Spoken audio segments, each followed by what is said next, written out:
I think solitary reading is about as bad an addiction as solitary drinking. One should drink with others, and one should read with others as well. Because you don't really find out what you've done with your mind unless you and somebody else, your wife or somebody else, your friends, have read the same book and you and they discuss it. The role of discussion, of conversation about serious matters, books read, discussed seriously and well, is the most fruitful of all the forms by which one grows up and one hopes becomes educated. Thank you very much. Assalamu alaikum and welcome back to the Adab Book Club. We are back with a continuation actually to the previous session in which we discussed Ibn Khaldun's Principles of Power from the Muqaddimah. We are continuing today with a very similar topic, one that deals with leadership, political power, and also governance. This is, as we know, as Muslims, a very powerful topic, and one that continues to divide the Muslim community at home and abroad, and one that everyone has an opinion on. When it comes to rulership, leaders, people in power, we all seem to have opinions about how they should conduct business and how they should go about administrating their own governments. And so we're going to delve into the world of Ibn Khaldun, a career politician, somebody who was in the actual remit of politics and was senior in terms of his ranking and his expertise. So how does he actually go about explaining the role of a Muslim ruler and also the political play that Muslim rulers sometimes have to take for practical reasons, in conjunction, or you could say in direct comparison to what he describes as utopian politics. Utopian politics. These are not my words. This is Ibn Khaldun's description of the idealism that some people have when it comes to politics and why it is impractical in most cases. So again, these are very timely topics. And again, we get to learn from somebody who is a master of that field, Ibn Khaldun. Before we begin, for those who are listening to the replay, if you'd like to participate in the future sessions, we have them every week, you can do so by joining the Adab Book Club on Telegram. We have daily discussions and exchange. There's a chat forum there, but you also receive a live link before we go live every week. So if you want to participate in future sessions, join the Adab Book Club. Descriptions in the box below. So Muslim rulers, the principles and the political play for a successful ruler, according to Ibn Khaldun. Now, again, as I said before in the introduction here, we all have opinions. Everyone has an opinion. What a Muslim ruler should be doing, who is a Muslim ruler. In fact, when I put this poster up in social media, somebody posted below the picture, how could you even consider these people Muslims? Okay, that was the comments they've put below the picture. How could you consider these people Muslims? And again, these are the sorts of reactionary and exaggerated reactions people give without thinking at all what they're saying. Okay, because if these people are not Muslims, then we have a bigger problem at hand.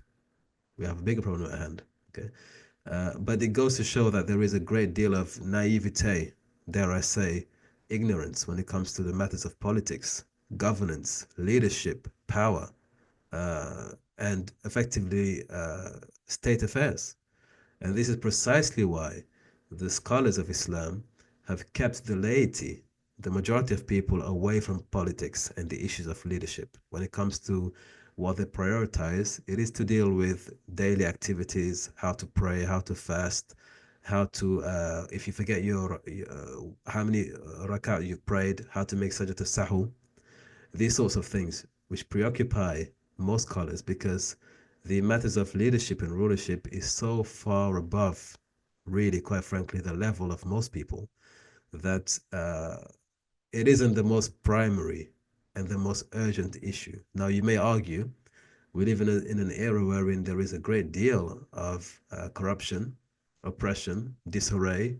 There's a great deal of social disintegration in the Muslim world. And so this should actually be a priority because unless we can get the society in order, nothing else will work. And I would agree. But in doing so, there has to be a level of understanding, a basic level of comprehension that comes with that sort of discussion.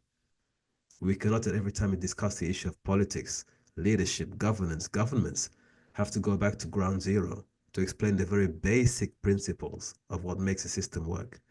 So that is something that we find very difficult in the public sphere when we discuss these issues. So Ibn Khaldun again will help us to ground us in reality, take us away from the idealism, the utopianism that has clouded so many of us when it comes to judging and assessing the state of affairs in the Muslim world.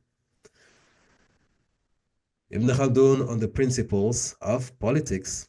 So Ibn Khaldun, as we said, he provides us, when it comes to the classical texts in Islam, one of the most potent, dynamic, and relevant texts in antiquity for the modern world is Ibn Khaldun's Muqaddimah, because it discusses sociology, discusses politics, discusses history, discusses economics, it discusses even spirituality and nutrition. It is a book that is so versatile that it is always a guide. It can be useful insight into how the world operates, right? More so now than ever, in my opinion. More so now than ever, because now we're in a position as a Muslim Ummah where we have not been under the protection or under the shade of a legitimate Islamic, you could say, central government, whether you call it a sultanate or a khilafah. We have been without for 100 years. We're still in the drunken stupor of being nation states. Many of us in our nation states are still getting to grips with how the system works, the borders and the politics behind it. So there's a great deal of confusion. There's a great deal of confusion when it comes to what does an Islamic society look like if we were to revive one today? How does it operate? What are the principles and priorities of that? And these are things that, unless you have experienced it, you have lived under such a system, it is very difficult for the most part to conceive of how that would work without being given an insight and training. And this is why, again, Ibn Khaldun's Muqaddimah is a good handbook and manual for those, all of us really, quite frankly, who have never experienced that, to understand from an insider's perspective, how does it work in real terms? How does it work? So he begins, we have mentioned before in more than one place that human social organization is something necessary. Now, this is something that he has repeated oftentimes in the Muqaddimah when he explains why societies are a necessity, that we need one another. Man could not survive by himself. The famous example he gives in the Muqaddimah at the beginning is, no man can create or can sustain himself by himself for a long time. The very basic example of a loaf of bread, for example, if a man were to be responsible for all the phases involved in producing one loaf of bread, that involves farming, that involves husbandry, that involves transforming that loaf of bread into those grains into flour, and then baking the bread. That requires a lot of industry, many different skills that one individual does not possess necessarily. And even if one person were to possess that, it's a minority of people who can do that. So by necessity, we need people to have different roles. We need to be cooperative. We need to live as mutually dependent beings in a society, because no one man can do everything. Okay, so he has repeated this oftentimes in the book. Then he mentions to us in the previous session that most human beings are not able to manage their own affairs. They need somebody above who can maintain order, who can mediate, and who could rule, because most human beings, he says, are not capable of managing their own affairs. And so by necessity, you need to have a class of people whom he considers the minority, who will be the elite, and they will rule, and they will judge, and they will maneuver and manage the affairs of society. So he repeats that here again, under the chapter, Human Civilization Requires Political Leadership for its organization. It requires it. So whether or not a country is operating at the highest level of, you could say, virtue and prosperity, whether or not it is meeting all the Islamic requirements and principles, there is still a necessity to have a government and political leadership, even if that leadership is flawed because it's a basic necessity. And it's something that people don't understand when they criticize governments and leaders. You still need that institution in place. You still need those people in place, even if there is some shortcoming in that system, even if there is a blemish or there are severe problems, you still need that to be fulfilled because it's a base necessity. If that is removed from society, the people are left naked and completely open to danger. There's chaos, basically. It's chaos. So he reiterates this for a reason. We don't want to live in societies that are completely lawless. There's anarchy everywhere because we want to replace one or two people. Okay, I know these words ring very, very, very differently for many people. Some people don't like to hear these things, but it's a reality. Okay, we're talking politics here, talking about state affairs. This is why the Prophet ﷺ would advise people to be patient, because if you remove that system, you remove that veneer of order, you open the society to chaos, complete chaos. So it's a necessity. It's not something that you want to have. It's a necessity. He reiterates that here. It's a necessity, something necessary. Then he says, and this is that thing, and it is this thing that is meant by civilization. So somebody asked me in one of the previous, we have a new program on this, on Arabian civilization before Islam. And a wonderful question that one of the participants asked was, how do we define civilization in Islam? What is the definition of civilization? Because we know that in the Western world, there's a different definition for it, what civilization means. In Islam, what is civilization? Now, one of the definitions Ibn Khaldun gives here is that you have a society, a human society, that has a leadership structure and has organization. And by that, he defines civilization. So, in other words, where your affairs are in order, there is a social hierarchy organization, and that the people in that society have some form of leadership structure, that is by definition a civilized society. So if you remove that leadership structure, what are you left with? An uncivilized society. Okay, so it defines civilization here. So this is very important because, again, when we look at failed states, states that have failed in the Muslim world or are failing, it is typically because of a lack of a rigid or a stable leadership structure. Look at any country you want to look at that you consider to be failing. It is typically because of a failing leadership structure, an absent one, or one that is almost absent. Okay, so it is always when that layer on top is missing, you lose the civilized edge. It's no longer a civilized society. Okay? So it's very important that we maintain this. This is why, for example, you may find that in the Western Hemisphere, there are nations that hate the leadership. The majority of people don't like the leadership, or they are openly critical of the leadership. But they ensure that even if there were to be some form of uh, revolution, that they are never without leadership. They are never without leadership because that is something that cannot be afforded. You may dislike the person on top, but you do not remove them and leave the place vacant. That becomes a problem. Okay? There's a wonderful book that I recommended at the end of this session, but Animal Farm, George Orwell, Animal Farm, a wonderful book. For those who like the idea of revolutions and toppling governments, Animal Farm is a wonderful book to read. Okay, it's a wonderful book, and we'll get to that at the end, inshallah. Recommendations for these sorts of things. So that is to say, Ibn Khaldun here is telling us a very fundamental truth. Society requires organization. It is a necessity. A society that doesn't have that sort of organization, in other words, leadership structure, is not civilized by definition, because civilization means to have that structure, but not having that structure means you're not civilized. Okay? Very important point here. Then he says, people in any organization, in any social organization, must have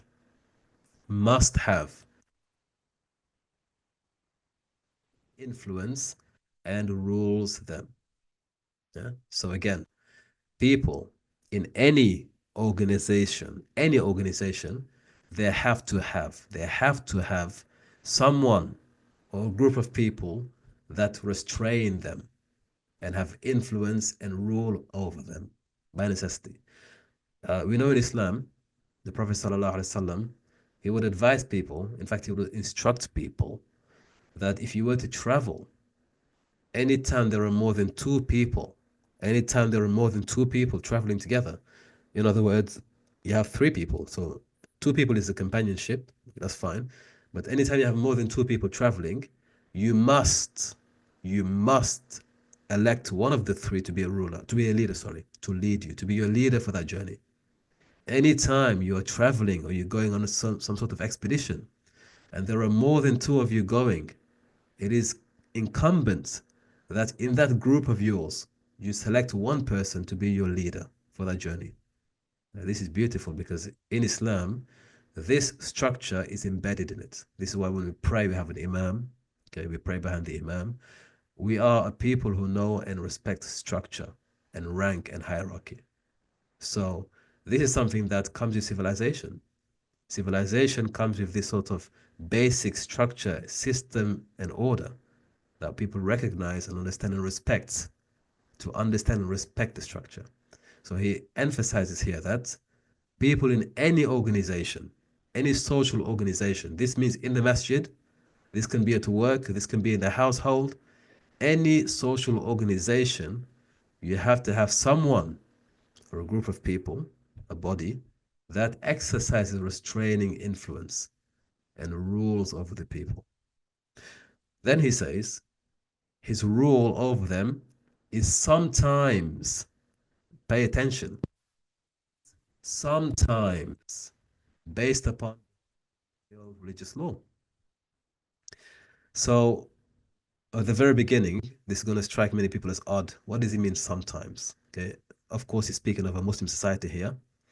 He says that this ruler sometimes, in other words, the exception is he's ruling by the divine revelation. Let me repeat that again. This ruler who is incumbent upon the people, if they want to be a civilized society, sometimes he rules based on divine revelation, and they are obliged to submit to it.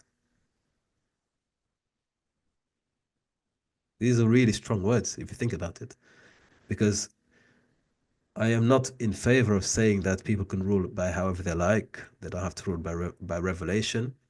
But if you look at the objective facts, if you look at the history, the historical record, most of these sultans, even the khulafa of later epoch, didn't rule entirely by Islam or by the Sharia or strictly by the guidelines of Sharia. They had their own rules. Sometimes it was contrary to Islam. For example, fratricide that was practiced widely by the Ottoman sultans, where they would kill their own brothers, for example. There would be slavery that was in many cases invalid, but people did it anyway because it served the economy. And many other things that they would practice that was against the spirit and the letter of the law, but they still did it, right? So he says, sometimes these rulers rule according to, in other words, they are honoring the divine revelation. And the people are obliged to submit to them. This is when it comes to the Islamic rules. So if the ruler is giving you an Islamic instruction, you are obliged as a Muslim, you have to obey.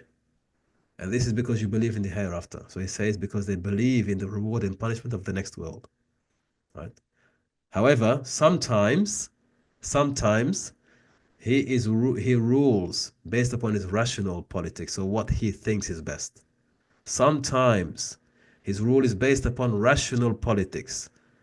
And here people are obliged to submit. Now here there's a problem because many of us, in the way we have read Islam, we believe that unless the ruler is ruling 100% by Sharia, then we don't have to obey him.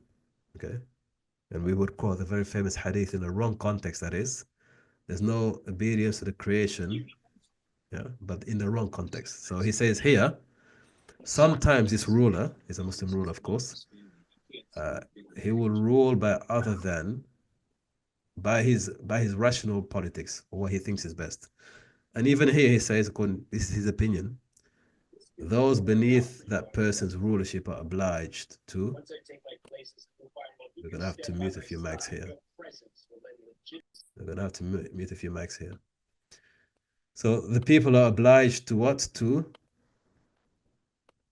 obey, to submit, in fact, in view of the reward they expect from the ruler, okay, and what is good for them in this life. So the first type of rule, then, he says, which is to rule according to what is in injunction with Islam, this is for this world and for the next world, dunya wal akhirah. So a ruler who rules by Islam, and he is a good ruler, he's ruling in a way that will benefit you in both realms, in the dunya and in the akhirah. And by the way, I missed a few things here. In the olden days, before the modern era, before the 19th, 20th century, rulers all over the world would rule upon a principle known as the divine right, the king's divine right to rule. The king's divine right to rule, okay?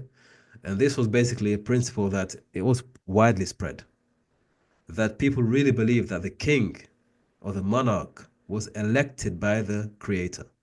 You'd find this even in ancient Greece, in ancient Rome, in ancient Egypt. They all believed that these rulers had a connection with the divine. This is why Alexander the Great, when he travels across the world, he claims to be the son of deities. For example, when he goes to Egypt, he is taken in as the son of one of these deities, right? So people believe genuinely that the rulers had divine ordinance. They were blessed and they were given responsibility to rule people on earth. And this came to God, from God. And so to obey the ruler was to obey God. To disobey the ruler was to disobey God. So he gave the ruler a very powerful leverage over his people. They connected his rule to the will of God. Okay, so this was something that was before the church was separate from the state, before secularism, before the revolutions that happened in France and Western Europe. This was a commonly held belief that rulers genuinely had divine ordinance to rule. And this is why he says that sometimes the ruler, he rules according to the divine religious law. It's applicable as much in the Muslim world as it was in the Christian world or in other parts of the world at that time. Of course, nowadays we live in secular societies, postmodernist society, so God is no longer part of the equation, at least in the West. He's no longer part of the equation. But this was a reality that for the vast majority of our creation, of our existence on earth as human beings, as a species, this was hand in hand, okay? So the divine right to rule, and this was not even questioned. However, we know these rulers were corrupt sometimes, and they would do things against the principles of their own faith. So, for example, we have here King Henry VIII, Tudor, and he went about marrying many women. But in his religion, he wasn't allowed to have more than one wife or to divorce. Divorce wasn't allowed. So he creates his own church, right? So this is where the ruler is operating upon one principle, and the same principle that gives him power and legitimacy, sometimes he goes against it, right? He goes against his own principles. And we've seen that if Henry VIII and others as well have done the same thing. Because human beings, when they have power, they become corrupt, as we learned in the prior session. It brings about corrupt people, and this is what we expect from them. Nevertheless, they are still important to have in place because they make the society stable, and they create stability. So then he mentions, and the same thing here. So when we look at, for example, in the Muslim world, Sulaiman the Magnificent, his nickname in the Arabic language was Sulaiman al-Qanuni, the lawgiver. Okay? Sulaiman the lawgiver. Not that he invented his own laws to replace the Quran and Sharia, but that he was somebody who had he passed many legislative rules, many laws, in conjunction with the Sharia. Okay, so this was a common thing that you have a ruler. He's not going to rule everything to the letter. It's a naive take on politics that many of us, because we haven't experienced what it feels like to live under a sultan or a khalifa or something of the semblance. We imagine that the only type of rule that we could ever submit to is one that is 100%, to the letter. And for the vast majority of our history, that wasn't the case. It just wasn't the case. So he acknowledges that reality here, saying sometimes they rule according to the divine law, sometimes they rule according to their own rationale. But nevertheless, it is upon the people who are in their under their influence to obey them. Okay? So this is the first type, which benefits this life and the next life. And this is something that was actually mentioned by Al-Farabi in his famous book, Al-Madinatul Fadila. We'll talk about that shortly, inshallah, to come. But there are rulers who benefit their people in this life. In other words, they have good policies, they provide stability, they provide jobs, they preserve national security and interest. And at the same time, they also benefit in the akhirah. Right? They create a society wherein virtue is promoted, vice is reduced or at least prohibited, and they create an atmosphere that kind of cultivates the attributes that would lead a person to felicity in the next life. So these sorts of rulers, they benefit us in both worlds, in this life and in the next life. Okay. However, he makes it very clear and cut that even under certain circumstances such as these ones, when you have good ruler, he doesn't mean by this political utopianism. As-siyasa madaniya. As-siyasa madaniya.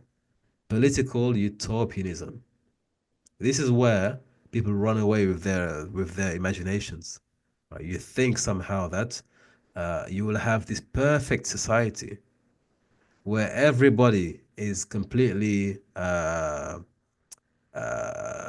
you say, free, and everyone can do everything properly, and everything is perfect and right, and the rulers and the people are the same, and everything is just beautiful. No, it's not the reality. This is something that the philosophers, when he says philosophers here, really, he's talking about Plato. He wrote, let's get the book actually here, there we are. So Plato's Republic, right? It describes an ideal state where everybody is virtuous. The rulers, the ruled, everything is done correctly. Everything is the perfect state, effectively. The Republic wasn't supposed to be something taken literally. It was an ideal. It was a utopia, something that if everything went well, you have the perfect rulers and the perfect population, the subjects were perfect, and everybody was virtuous, and everybody was doing their job, you would have a utopian society. Ibn Khaldun is saying, hold your horses here. We're not talking about that. Okay, don't think that for your ruler to be good, you have to have utopia. Hold your horses. This is only discussed, he says at the bottom, in hypotheses, as a hypothesis. Okay, this is where I have discussions with people when it comes to politics. The pragmatic school of politics, or power politics, or realpolitik, and we discuss this, and people think that no, you're being too westernized or you're being too secular. No, it's not about secularism. It's about being realistic. Of course, you have aspirations to have a society that is well balanced, to have good rulers, to have people who obey the law in spirit and in form. But the reality will always be distant from that because we're human beings. Society is a society of human beings, and we're deeply flawed. And so, although we aspire towards a virtuous society, we should not imagine for a second that unless we attain that level, we should always be critical of our leadership and our societies. Right? Because it's very seldom achieved in any society that the rulers, the subjects, the society, everything is perfectly fine, everything's going well. Seldom. And this is why the philosophers, they philosophized about this. Plato, for example, and the rest, it was a philosophy, it was just an ideal that he discussed. They never expected that to be a reality. They don't hold their leadership and their societies to that standard. It is just a nice to have, or what could be potentially. Okay, what could be. So Ibn Khaldun, being a very pragmatic and well-read human being, scholar, he understood this. And he wants us to understand this as well. Don't be so naive that you think your society, your rule is going to be perfect. Okay? Al-Farabi. So Al-Farabi here, he writes his own book on the ideal state. So the ideal state of Plato is adapted and refined because, of course, Plato was a pagan. Al-Farabi is a Muslim. So he's not going to be able to take Plato's ideals and promote it to the Muslim society. What he did do, however, was he Islamized this ideal society. So it's a wonderful book, by the way, if you want to get into that. We had a perfect ruler and a perfect system and a perfect society beyond, of course, the first 30 years of Islam. That's the ideal. We'll never have that again. But what would it look like? Then you would want to read Al-Farabi. And he explains the principles and also the attributes of the perfect Al-Madinat al-Fadila. Okay? The virtuous city. Wonderful book. Okay? So this is where we want to be really politically acute and aware between fantasy and reality. Many of us are fantasists. When we talk about leadership and society and governance, we are fantasists. We are talking as somebody who is describing a perfect society, as Siyas al-Madaniyah. But the reality, he says here, there is a boundary here because, of course, we want to have somebody who can benefit us in this life and the next. But he says we do not mean by this political utopianism. We do not want to fall into that kind of bracket of thinking, because if you fall into that, effectively, it's a standard that will not be met by anyone. You will not meet this standard anywhere. And so you will always be in a position where it seems as if there is a cause for to be unhappy with the society and the leadership, and there will always be a call for more. It's always more and more and more and more. So this causes instability in society, and also a warped perspective, because you expect something that is not attainable in reality. That's the reality. It is not attainable. So it's good to really have a good grounding to understand these governments, these societies, these leadership structures are by default going to be lacking, faulty, tarnished, but there is still a need for them. There is still a need for them. An analogy I want to give is, for example, let us say you had a bucket of water that was muddy and had a bit of dirt in it. So the water is not something that you can drink, but you can use it still to put a fire out. If your house is on fire, you're going to look for water. Whether the water is clear, whether the water is palatable or not palatable, it doesn't matter. You just need water. Now, if you're going to stop and argue about the type of water, or throw every water bucket that comes to you because it's not clear enough, it's not cold enough, it's not fresh enough, by the time you find the right type of water, your house has been burned to the ground. Now you have other problems. If your house is burning, you don't stop and argue about the clarity of water. Water has a quality. Even when it is dirty water, there is an essence of water that extinguishes fire. So I just want water. Bring me the water. The priority is to turn the fire off. And this water has a quality that doesn't. So leadership, sometimes even when it's not perfect, there is still an essential benefit to that leadership. This is why we have the very famous tradition in Islam. Allah will defend the Ummah, or will preserve the Jama'ah, even behind an unrighteous or a wicked ruler. This is a tradition. Allah will defend this deen, and this community can be defended even if the ruler that is being utilized as a conduit isn't the best person. Okay? So there is still utility in that position. Even if it's not the best person at that position, there is still utility. In the same way that that water you're using to quench the fire may not be the cleanest water. You may not want to drink it, but it still serves a purpose. Okay? So if we're perfectionists and we want to argue about the water's color, the temperature, the texture, then we will never be able to put a fire out. So this is why he's making it very clear here. Have some boundaries and have some realistic expectations here, because if you want to be in a perfect state, which the scholars have written about in the past already, then realize that that perfect state is only discussed as a hypothesis. It's a hypothesis. It's just an idea. It's It is a good to have. It is a nice to have. It is an aspirational perspective, but it's not the reality. Brother Owais. Assalamu alaikum. Wa alaikum salam wa rahmatullah. So, okay, just a couple of points. In terms of the utopia, I think chasing utopia, is unrealistic, because even if we look at the time of the Prophet Sallallahu Alaihi Wasallam and the state of Medina faced many challenges. There were many political challenges, many economical challenges, and the Muslims struggled in Medina. Life wasn't easy. It wasn't a utopia. And I think, if you look at our past history of 1400 years, you spoke about the Khilafah, Islamic governance. There's always been issues. And from my knowledge of history, I can't think of a time where it's been utopia, to be honest, in our history. There's always been issues. There's always been challenges that the Muslims have faced. But I think the key difference, in my opinion, between what we used to have, and you mentioned the past 100 years, in terms of there being no sort of central authority for the Muslims, I think the difference between then and now is that, yes, back then, things weren't perfect, but there was some semblance of that Islamic governance, of that sort of central authority, I guess, which we don't have today to represent the Muslims. So yeah, things weren't perfect in the past, but there was that semblance of governing by Islam. Whereas today, with the nation state, these nation states are very open about the fact that they're secular states. And yes, they may have, I mean, for example, if you look at the Pakistani constitution, for example, the constitution makes reference to the point that, the Quran and the Sunnah will be the source of law.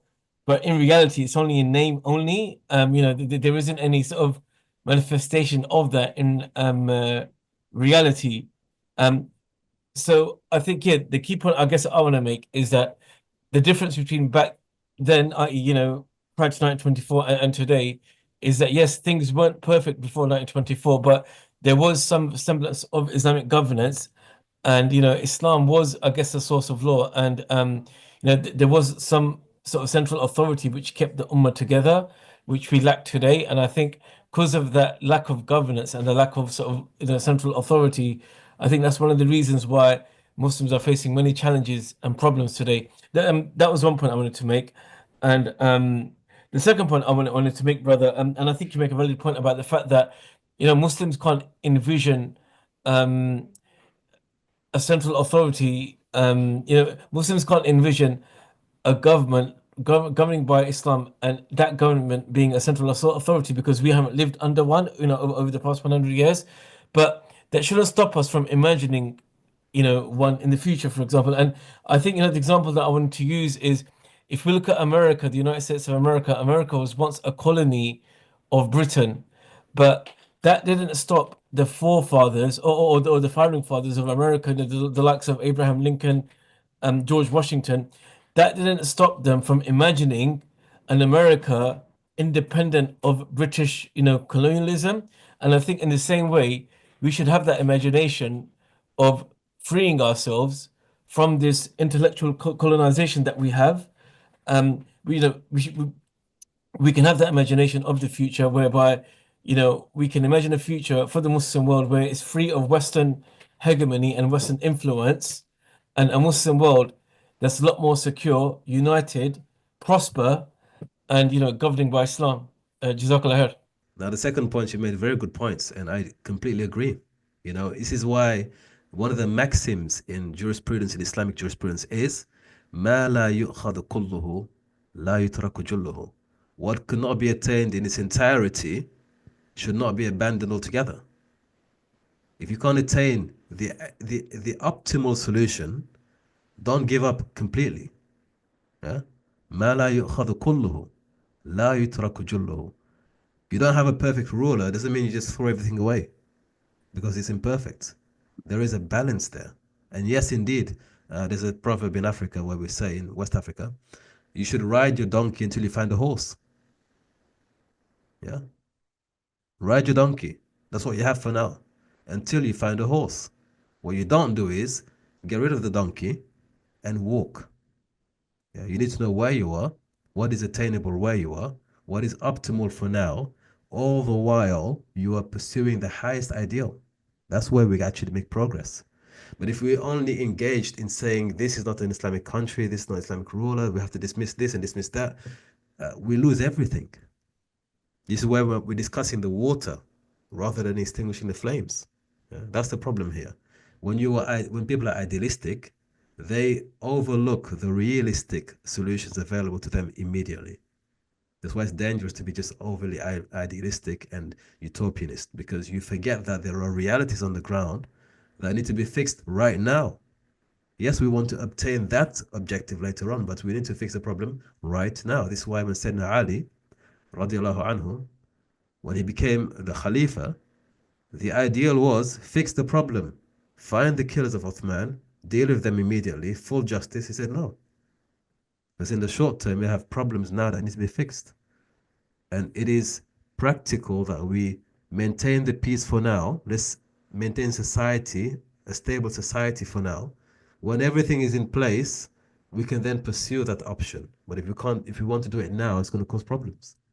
Yeah. So the ideal was, of course, justice. He wasn't against justice, but the pragmatic option was to fix the society immediately, to stop from something worse happening in the short term. So it's a balance.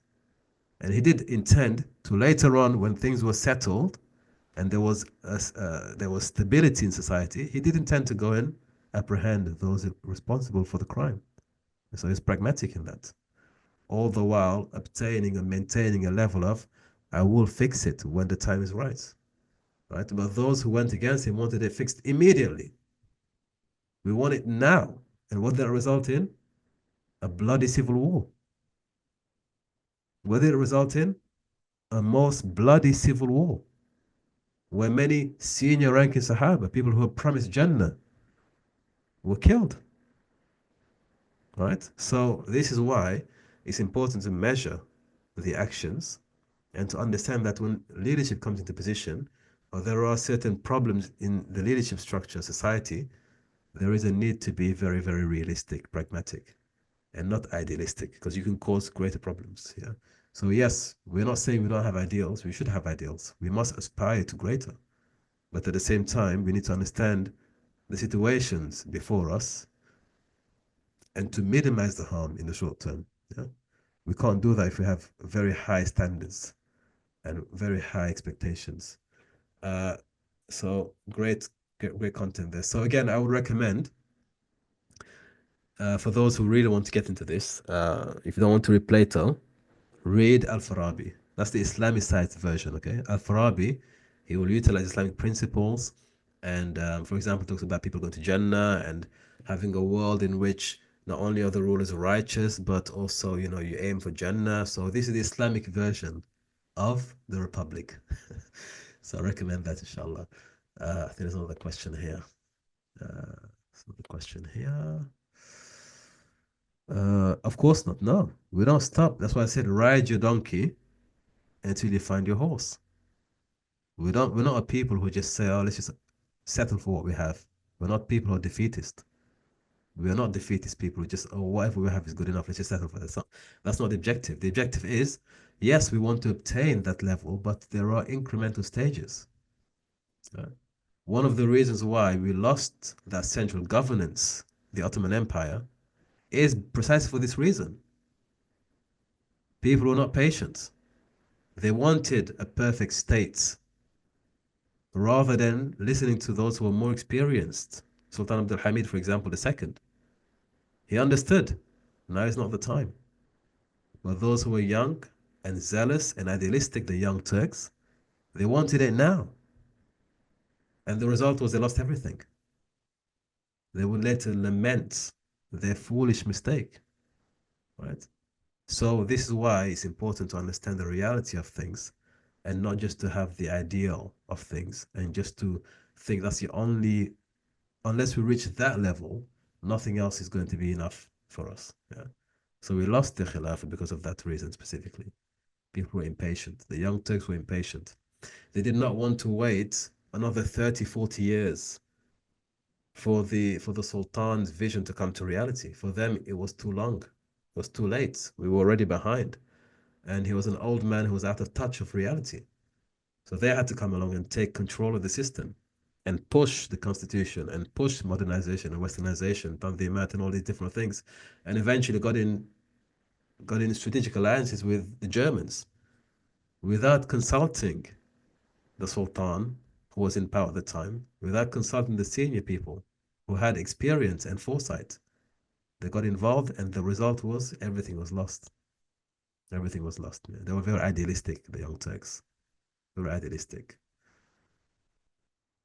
Okay, so it's an important thing. I think it's important because Ibn Khaldun, he makes a point of making this known, that do not think that when we talk of having righteous rulers and good governance, that we are talking about political utopianism. Very, very clear. These are discussed as a hypothesis. Okay, hypothesis. When we talk of righteous rulers who are both supremely successful when it comes to politics, the political arena, but also when it comes to ethics, one of the things that the philosophers used to philosophize about is who would rule such a nation.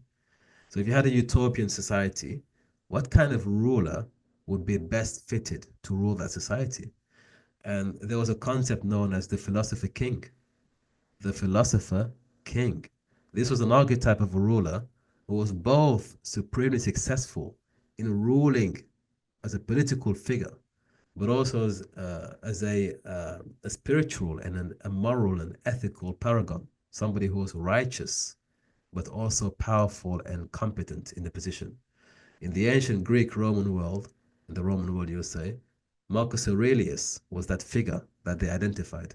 Marcus Aurelius, the most powerful emperor of his time, but at the same time, by that standard, he wasn't a Christian, neither was he a Muslim, he was a pagan. But he was, I won't say righteous because Islamically that carries a different connotation, but he was a principled ruler. Okay. And so he was considered one of those examples of a philosopher king. You have both. You can rule from a worldly sense, but also from an otherworldly sense. Prophets come under that category, but only prophets who become kings or rulers over their people. For example, Moses, Solomon, David, alayhi salatu wasalam, and Muhammad sallallahu alayhi wasallam. So prophets who become rulers fit that archetype because they have both, they excel in both realms. But here is something to keep in mind. These are the exceptions. These are the rare few exceptions. Our presidents are not prophets. Neither will they ever be prophets. They don't receive revelation. So that kind of governance, that form of leadership, is a leadership and governance that is very rare. Right? And philosophers philosophize about it.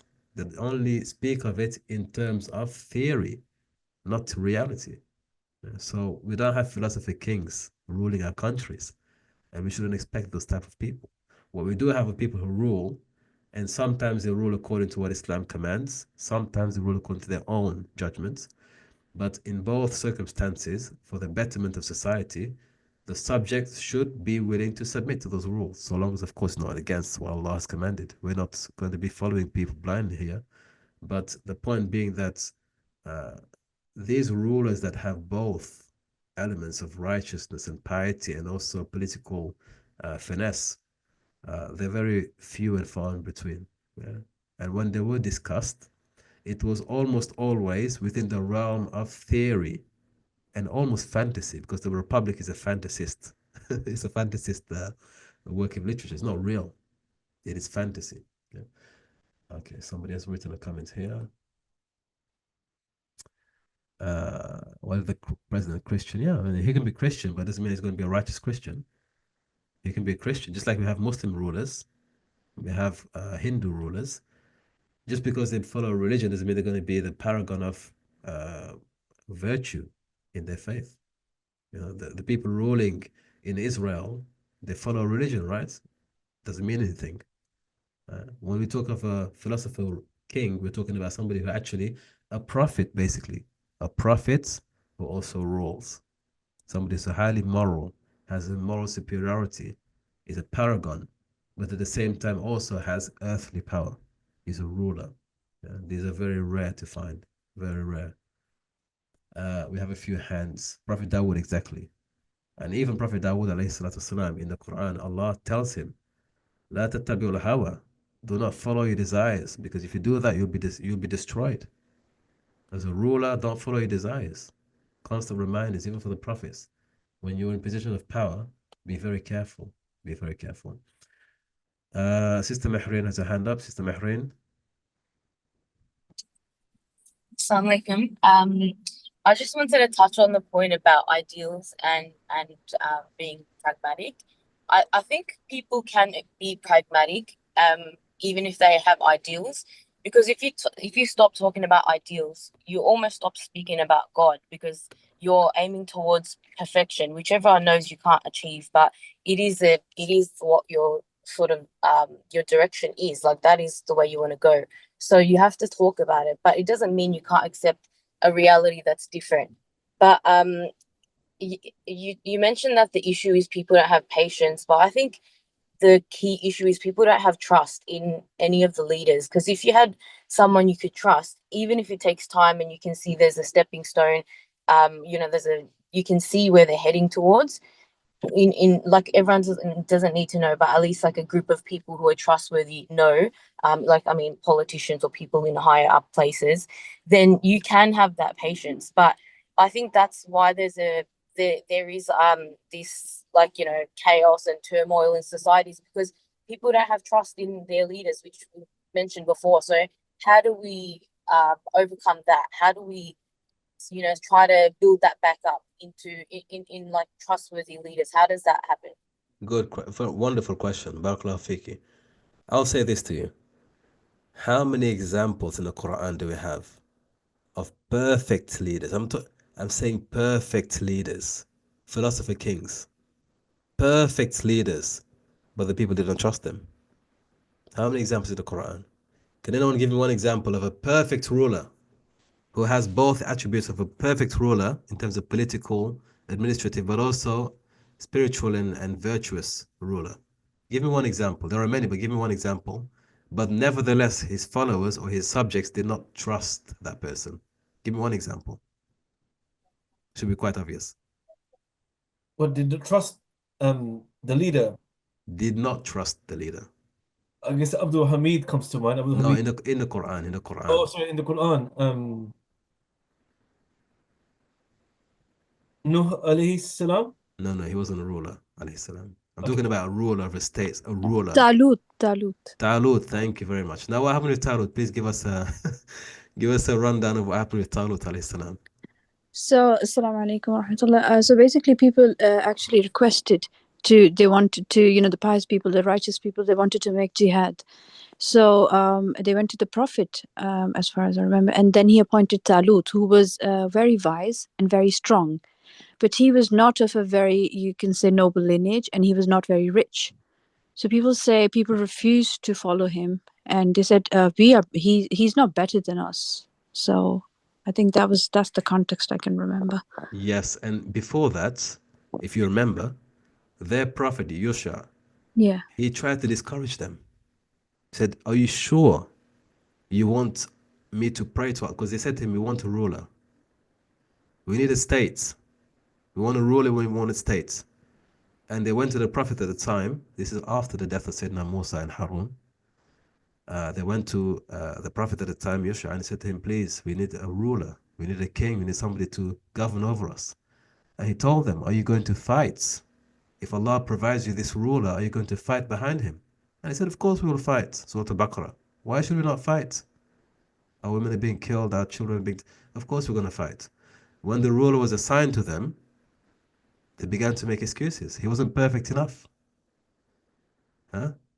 Allah said we gave him knowledge and a strong body. Because at the time, to be a ruler, you had to be in the front line of battle. You need to be competent physically. He was a strong man, a knowledgeable, wise, intelligent, virtuous man. But because of the nature of people, they began to look for things that were not in him. So he's not rich. Oh, he doesn't come from a wealthy famous family, so we're not going to follow him. And he had the difficulty now to convince them to follow him. It took for miracles. It literally took for miracles.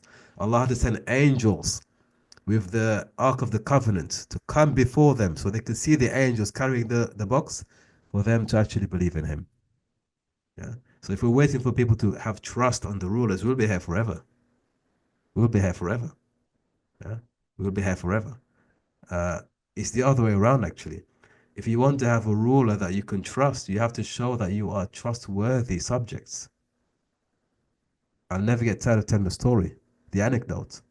When Sayyidina Ali radiallahu anhu was a Khalifa under very strenuous situations, it was a really difficult circumstance he was in. Difficult from the very beginning. People came to him complaining. You know, before it was you and Uthman, we had good governance. We had tremendous success. We were expanding. We were prosperous under Uthman, under Abu Bakr and Umar, radiallahu anhuma. But ever since Uthman took power, ever since you took power, nothing but civil strife and difficulty and fitna. And he said to them, because when Abu Bakr and Umar were rulers, they had followers such as myself and Uthman, who were obedient, supportive. But unfortunately, when Uthman and I became rulers, we have people like you as our followers. So it's not the leaders that decide whether our government succeeds or not, it's the followers. Yeah. So we can't wait for the followers to have trust in the leader. It's the other way around. It's the other way around. Talut alayhi salam, he had to take them through various stages because they were very reluctant, very stubborn in following him. In the end, he had a few people follow him. A few people were willing to go the actual, the 9 yards or the 9 miles, they say. A few people were left who were veritable, who were honest and truthful, and were willing to support him in the mission that they called him to begin with. They demanded a king to go to war with. When they were given that perfect king, he was a perfect king. They rejected him because he wasn't wealthy enough. He wasn't famous enough. He didn't have A-list status amongst them. These were all, of course, excuses to excuse themselves from having to follow what he came with. So you can have the best leaders, but if they come in the wrong generation, then it doesn't change the situation, right? But if you have the right people, the right society, the right followership, then almost any leader can thrive in that environment because the infrastructure, the system around that leader makes it possible that you could either have, you know, the right governance or you can have the right checks and balance. But more importantly, the people around that leader will facilitate, right, for a better government to arise. So I would say it's the other way around, actually. It's the other way around. Barakallahu fiki. Brother Owais. Jazakallah. Just a couple of points. In terms of things, obviously went utopia, but I think one thing our history does demonstrate that when Islam is applied, when Islamic governance is implemented, it does lead to positive results. And there are two examples that come to mind of Sulaiman al-Qanuni, who you mentioned earlier on, and Abdul Malik bin Marwan from the Umayyads. And during the times of these two leaders of the Muslims were economically well off. There was money, there was a lot of wealth that was generated within the Ottoman state and within the Umayyad state because of the fact that Islam was implemented. Yes, things weren't perfect, but Islam did seem to work. Despite, I'll interject here. Sorry, go on. Abdul Malik and Sulaiman, they forced himself upon the people. Yep, they did. They didn't say to the people, when you guys are happy, let us rule. Yep, no, They enforced themselves on the people. Yeah. No, they did. And I guess one could say that was the norm back then. Now, it doesn't mean it was right, because obviously the Ummah has the choice to elect its leaders, but I guess the majority of our history is hereditary. So, apart from the Khilafah Rashida, the rest of the leaders, I guess, more or less, came through hereditary rule, which means that they were forced on the Ummah. Again, we don't condone that. But I guess, it's one of those things, it is what it is, and that's our history. But I guess the point I'm trying to make is that, yes, these individuals forced themselves upon the Ummah, and Jazakallah for raising that. But the Islam that was implemented, and again, I'm not saying it was perfect, but the Islamic governance that was implemented, it does seem to have worked. It solved many problems. Many Muslims, well, when I say Muslims, the citizens of the states, of the Ottomans and the Umayyads, they were well off, and there's many documented there's a lot of documented evidence to prove that as well. And I guess that's just the point I'm trying to make is that when Islam is implemented on a whole on a whole sort of society level, it does lead to positive results. And just one final point I wanted to mention about trust, and I think one of the previous one of the previous participants spoke about trust. Imran Khan, the former Prime Minister of Pakistan, he came to power in 2018, and he made a call to the Pakistanis to raise funds for a dam. And there were some limited funds that were raised, but I don't think enough funds were raised to build that dam.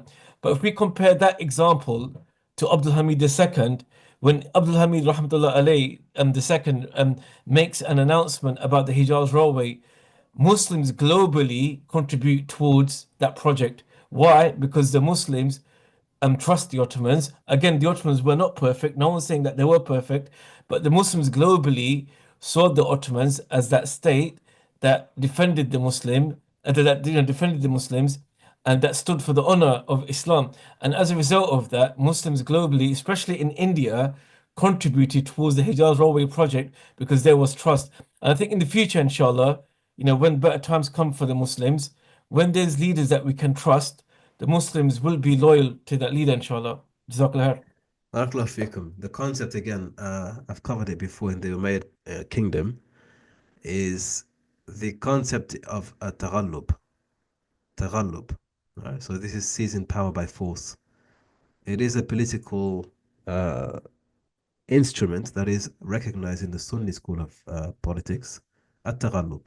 So this means you're not really waiting for people to come and be happy with you and to elect you. It's that you seize power, and then you deal with it afterwards, right? So we seize power, and then after that we seize power, people have to deal with it. Quite frankly, that's how it is. That's how things have worked. Abdul Malik ibn Marwan came through taghallub, right? Nevertheless, when he came into power, it was considered that those 20 years he was in power, the most culturally, politically, economically prosperous period in the Umayyad kingdom. So much was developed. And then his sons come after him, 4 of them come after him.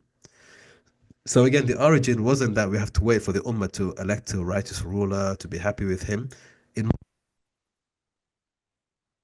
cases, people come through forceful means. At-taghallub is a political principle that people need to read into. It doesn't mean that we are for tyranny and people who are just going to come in strong arm. The reality is that sometimes this is what is the reality. This is how people come to power, how they maintain power. But nevertheless, even though they came through that way, they're able to leave some form of positive contribution later on. So in Muawiyah, you could say, I wouldn't say taghallub because there was a contract between him and Sayyidina Ali. Sayyidina Hassan, Al-Hassan. There was a mutual, Al-Hassan, radiallahu anhu, abdicated voluntarily under certain terms and conditions. You could say Yazid was then imposed upon the people, yes. Yazid was imposed, taghallub.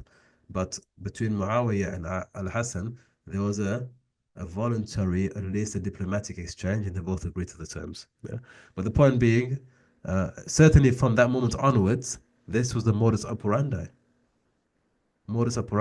Okay? People just came to power and the strongest man rules.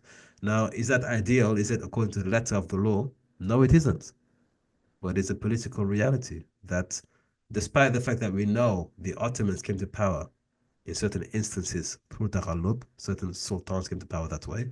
The Abbasids certainly did so when they basically committed a genocide against the Umayyads in 750, and many others, Al-Muwahhidun, for example.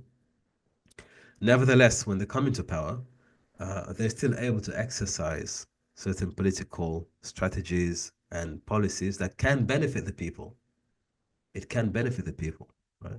And so we are just to keep that in mind, that sometimes it happens that way.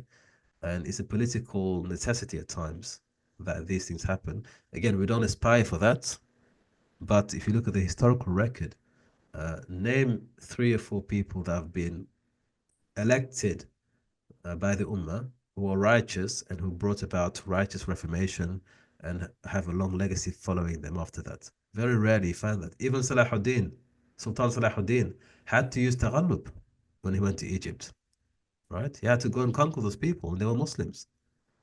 He had to conquer some Muslim nations or regions in order to have power over those regions before he can go and face the external enemy. He needs to consolidate his region, right? So he didn't go and diplomatically say, please guys, let's work together, fi sabilillah. He couldn't do that. He had to force upon those people who are not compliant, you need to come in. You need to come in, fall in line with the policy, the vision of the state, so that we can be strong enough to actually repel the external enemy. When we remember Salahuddin, remember him as a righteous, virtuous, very, very competent ruler, right? But sometimes you have to use the iron-fisted policy against certain Muslim nations. That's the reality of things. Sister Mehreen.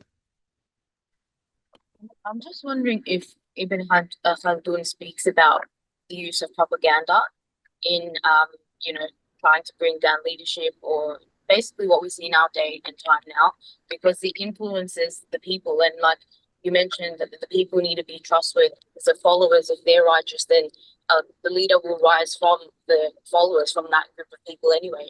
They will choose someone like that. So yeah, does he speak about, like, so I can accept that what you said about you know, people having to be trustworthy themselves as well, but I do think a lot of people don't know, like they just have too much doubt, because it's everywhere, like in business or every part of your life, you'll see this. So a lot of people have a mentality that it's very hard to find trustworthy people, and you know, people give into that and they will compromise their own ideals and their own practices, because that's how the world is. Like that's literally the conclusion for this mentality. People always say this is just how the world is, instead of changing themselves. So what does Ibn Khaldun say about propaganda in basically like breaking people's trust, and you know, like in the leadership or in someone who's trying to do good? Good question, Barakallahu Fiki. He discusses this. This will be after Ramadan, inshallah, sometime. There's a chapter on the Mahdi. He talks of the Mahdi, the awaited Mahdi. This is where he discusses rulers, unscrupulous rulers, or people who aspire for rulership, using false propaganda to attain their political objectives. So he talks about that under the heading of the Mahdi. So of course it's a reality. We're not saying that we accept anyone who comes as a ruler and we have to know. That's not the reality here. And there is certainly deception and malpractice in motion there. He discusses that when he talks about people who claim to be, for example, the Mahdi, because at that time there were people around that epoch and era who were claiming to be Mahdi. It was a political play people utilized to gain popularity and legitimacy. And he was very against that, by the way. He was very against that, which is why some people who don't read Muqaddimah properly, or don't read it at all, they run with the claim that Ibn Khaldun denied the Mahdi. He didn't deny the Mahdi. He denied those who claimed to be the Mahdi in pursuit of political power. Read the book properly. He denies, because at that time you had people at that time who actually claimed to be the Mahdi. So he denied those people and their claims to Mahdihood, because he understood it to be a propaganda campaign to fool people to support them. So certainly, inshallah, at the end of the, maybe the next month after Ramadan, so we'll discuss that chapter. It's very pertinent, actually, very relevant, very relevant. Brother Abdullah wala Abdurrahman.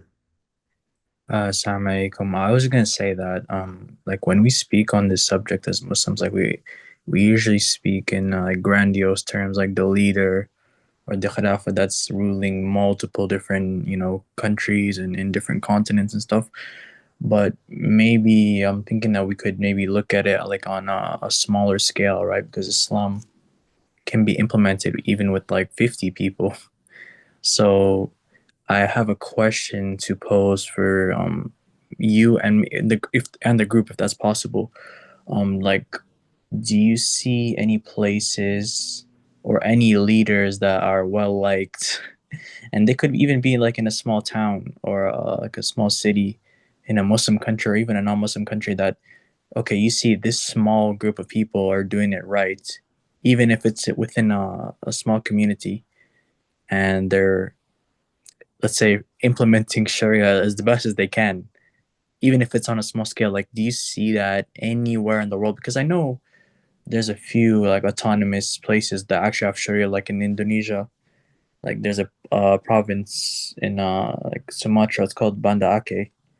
Like they actually have Sharia law like in their law. So other places as well. But I'm asking you and the entire group, where are some places that you see this, and what are some good examples that can give everyone like some insight today? Thank you. Barakallahu fikum.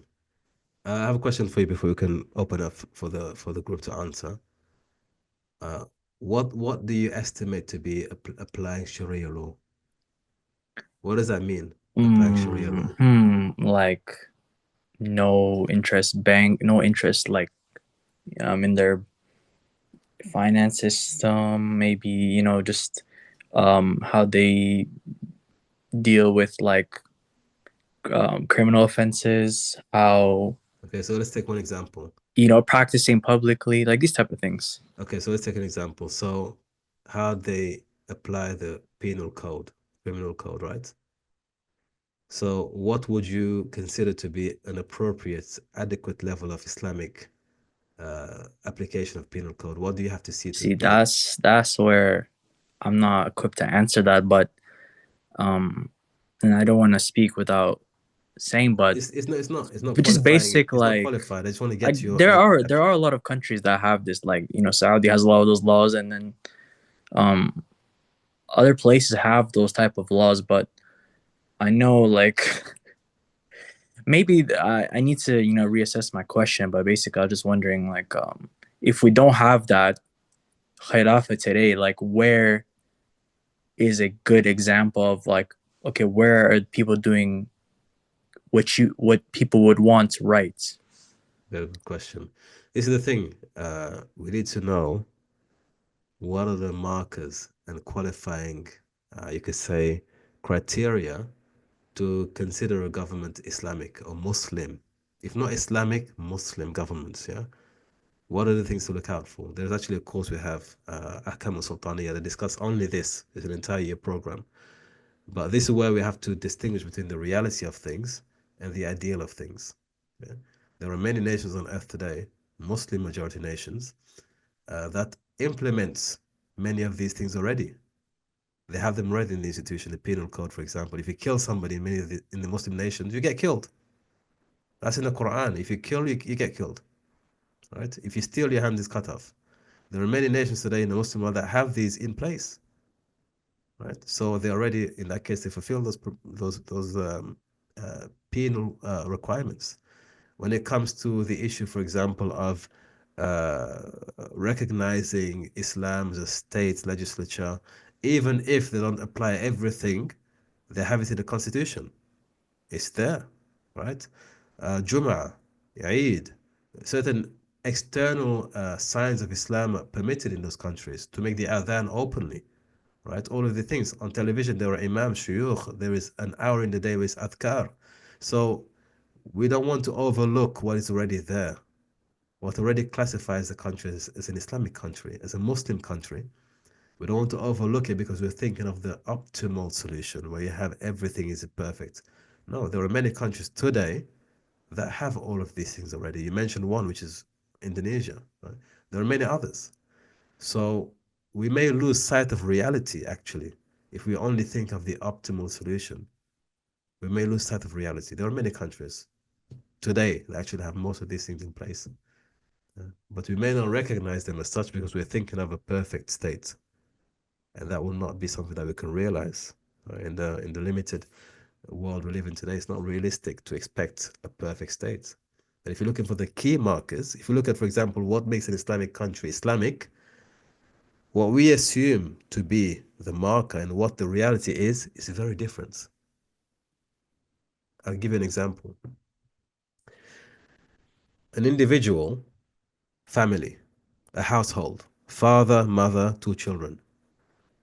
You can come along and say, this is an Islamic household. It's a Muslim household. And I'll say to you, what makes it Islamic? What makes it a Muslim household? You may say, well, they pray 5 times a day. The mother wears hijab and they fast in Ramadan. They're definitely a Muslim household. I could come and say no, because they're not doing this, they're not doing that, they're not doing this, they're breaking that law. Until they fulfill all the laws, it's not an Islamic household. It's not a Muslim household. How realistic is that? If you look at all of our households, some of them are purchased by interest. It's a mortgage-based household, right? Can we deny that it's an Islamic household? Nevertheless, no, we can't, because they're doing the basics. They're praying, they fast in Ramadan. Maybe the woman wears hijab, the children. So they're doing the things that the essentials, the pillars of Islam are being fulfilled in the household. Yes, there will be shortcomings. There may not be perfect Muslims. They may not be doing everything properly, but it's still a Muslim household. It's still an Islamic household. If we go by the strict standard that no, it's not Islamic household unless everything is perfect, then you'll find very few households that will fulfill your criteria. So if that's true of a household, what about an entire nation? What about an entire nation? If you can't apply that rule to a household, then it's not realistic to apply to a nation. Yeah, because in our own houses that we have governance and influence over, we don't implement everything Islam tells us to implement, if we're honest. We don't always implement everything the way Allah has combined or has implied that we should do it. But nevertheless, we would assume that our households are Islamic by default, because the people living there are Muslims. And by and large, if they fulfill the prayers, for example, they fast in Ramadan and they profess to the faith of La ilaha illallah, then it's a Muslim household. Yeah. So kadhalik, the governments and the nations. Yeah. So you're basically saying that we're getting too caught up on certain things and not looking at the bigger picture. And no, we have raised the bar above where it should be. That's what I'm trying to say. Yeah, and this is normal. It's normal. I'm perfectly with it. I understand the mentality behind it. It's like, if we're a people right now who have gone through something that no other generation in Islam has ever experienced. 100 years without a central government, without a semblance of even like a uniformity of us. This is the first time in the history of Islam we've had this. Never before. And for 100 years. What happens if you take a child at birth and you take them away from their family and you isolate them, you put them in a different household, a different family, they grow up differently, right? Then you tell them about the parents, you tell them about their father, about their mother, about where they came from. Their expectations when they meet their father and mother is going to be very different to the reality.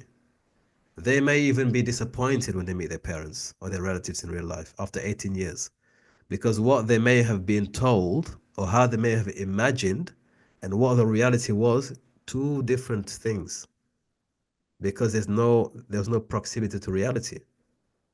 They've been so distant from reality for so long that what they conceive to be the reality, when they come face to face with it, they don't recognize it. It looks alien. Yeah. The things that we think characterize an Islamic, a true here, it's not really a true Muslim country, it's not an Islamic country. But what do you consider a Muslim country then? You need to tell me what you consider a Muslim country.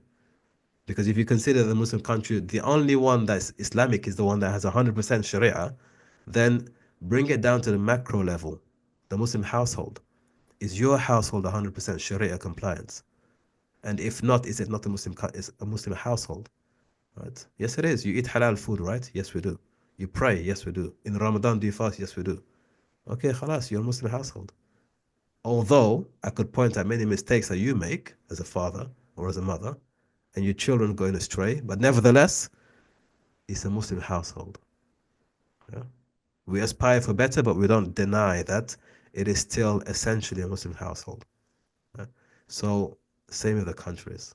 Yeah? Many things that we would say is not happening, it's happening already. If you look at the penal code in many of these nations in the Muslim world, many of them, they still carry the penal codes as prescribed in the Quran, especially when it comes to murder and taking innocent life. They still apply that. So, and the same thing when it comes to the courts, when it comes to, for example, the the system of inheritance. They still apply that, right? So they're applying a lot of the things that we don't even see because we're looking for the perfection, the perfect state. So we overlook the reality. One more thing, for example, some people say that, you know, they want Muslim countries to get rid of paper currency and like go back to like some sort of metal or gold or silver.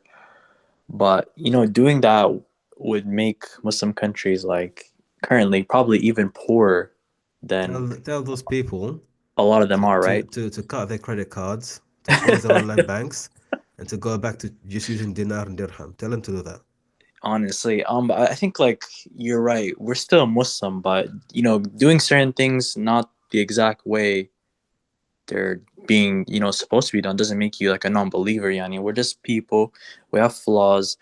Every, you know, kingdom in history has flaws, and we just have to understand that. Thank you so much, though. Barakallahu fikum. There's a lot of good in the Ummah. There's a lot of good in the Ummah. We undermine that, you know. I've heard it so many times. There are no Muslim countries on earth.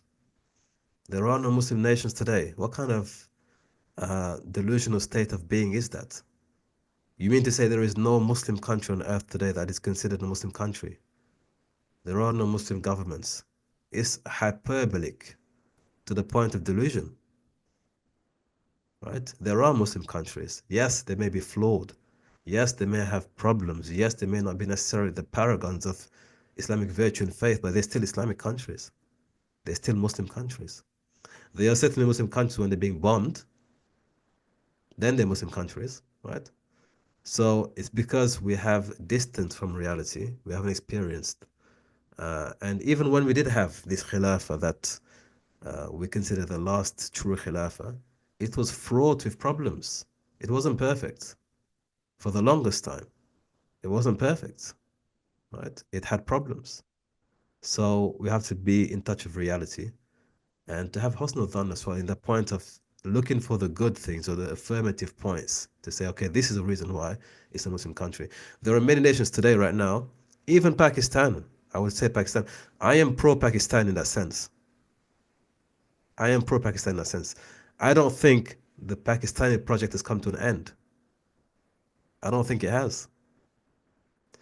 Even though, arguably so, the principle was it's going to be an Islamic republic, state, and we're going to have Quran and Sunnah as a basis of it. Did they live up to it? No. But the fact that there is that essence is still there, and there are still laws that are being utilized and are being pushed, it is still something, right? It is still something. So we have to try and look at the potential in things rather than just dumping everything because it's not working properly. There's a potential still there. Imran Khan was a popular candidate. Was popular. Well, what happened to him? What happened to him? Right? Was the society ready to support such a leader? Were the followers who demand righteous rulers and people who are going to reform society, were they able to support that ruler and to defend and to liberate him? Where is his support system right now when he needs them? These are questions to ask. Yeah? If you want to have a righteous ruler, you need to have a society that can support that ruler, that can defend that ruler, that can cultivate rulers along the same line. There is no point having a righteous ruler in the wrong generation because there will just be, effectively, as we can see, there's no support system around him. So the rule is one thing, but the society that welcomes the ruler is another thing altogether. You need to have that society. When Muhammad sallallahu alaihi wasallam entered Medina, he had a support system that was saying to him, we will die in defense of you. We will die in defense of you. We will protect you the way we protect our women and our children. And when he was in a difficult situation, he had to make a decision. He looked at the Ansar and he told them, what do you think? There was a decision to enter a war. And they said to him, even if you walk into the ocean, we'll follow you. We're not going to abandon you the way Banu Israel abandoned Musa. In other words, we have your back 100%. Yeah? So you need to have people like that. Their motto was, Sami'na wa ta'na. We hear and we obey. So the leadership is successful when the followership is successful, when they are able to guarantee that we will support you. Because Rasulullah sallallahu alaihi wasallam, before he went to Medina, he had many offers. He had many offers from different tribal leaders and chieftains, but he refused to take any offer that was compromised. He wanted 100% commitment to him and to the mission. He didn't just accept anything like it. He said, no, I will only come if the conditions are met 100%. And there were two treaties, there were two pledges given to him, sallallahu alaihi wasallam, while he was in Mecca. So it wasn't just because he's a righteous ruler, he's going to enter society and everything. No, he said, no, I need to have the right infrastructure in place. If you invite me to Medina, to Yathrib, I need to make sure that you will be true to your word. Come good or bad, night or day, you can support me. And they came and said, yes, we will support you. With our lives, they made bay'ah. Said, we will support you. Whatever happens, we'll be behind you. So you want a righteous ruler, you need to ask yourself, where are these Ansar who are going to help the righteous ruler? When Sayyidina Isa alayhi salam in Surah Ma'idah, he says, Man ansari ila Allah. Wala Surah Al Imran. He said, Man ansari ila Allah. Who is going to be my support towards spreading the deen of Allah subhanahu wa ta'ala? And the people said, Nahnu ansarullah. A few people said that. Right? So if it was a matter of just the ruler or the leader, he could have said, I'll do it by myself. He said, no, who's going to help me? Man ansari ila Allah. Right? And the few people, not all of them, a few of them said, we will help you. So focusing too much on just the leadership, sometimes you miss the mark. You might have a good leader, a leader who has a vision, who has the will, the desire, but if he doesn't have the right people around him, like they said, the reason why Abdul Hamid failed the second is because he didn't have the right people around him. He didn't have an infrastructure. That's what failed him. He didn't have the right people around him. He didn't have an infrastructure strong enough to support him. That's why when he came to realize, they came to give him the letter that you are being deposed of, you're going to be sent to Salonika. Some of his supporters came to him, said, shall we set the guards on them? Should we get the army to basically attack? So he said, no, look outside. How many people are there? And there was a huge crowd of people. He decided there's no point going to fight and more bloodshed. Just let them have what they want. Right? He decided it's not worth it. Because if the people are not willing to support me, there's no point using the army and causing more bloodshed. If the people are not supportive of my mission, there's no point. It's not going to go anywhere. So he understood. Yeah? So it is good to circulate the leaders, but sometimes ask yourself, what about the followers as well? Do we have the sort of people that will be willing to, if the right leader was to arise right now, that these followers would be willing to die to make sure the mission succeeds? Or will they turn the corner as soon as difficulty arises, they turn the corner? Yeah. Brother Yunus.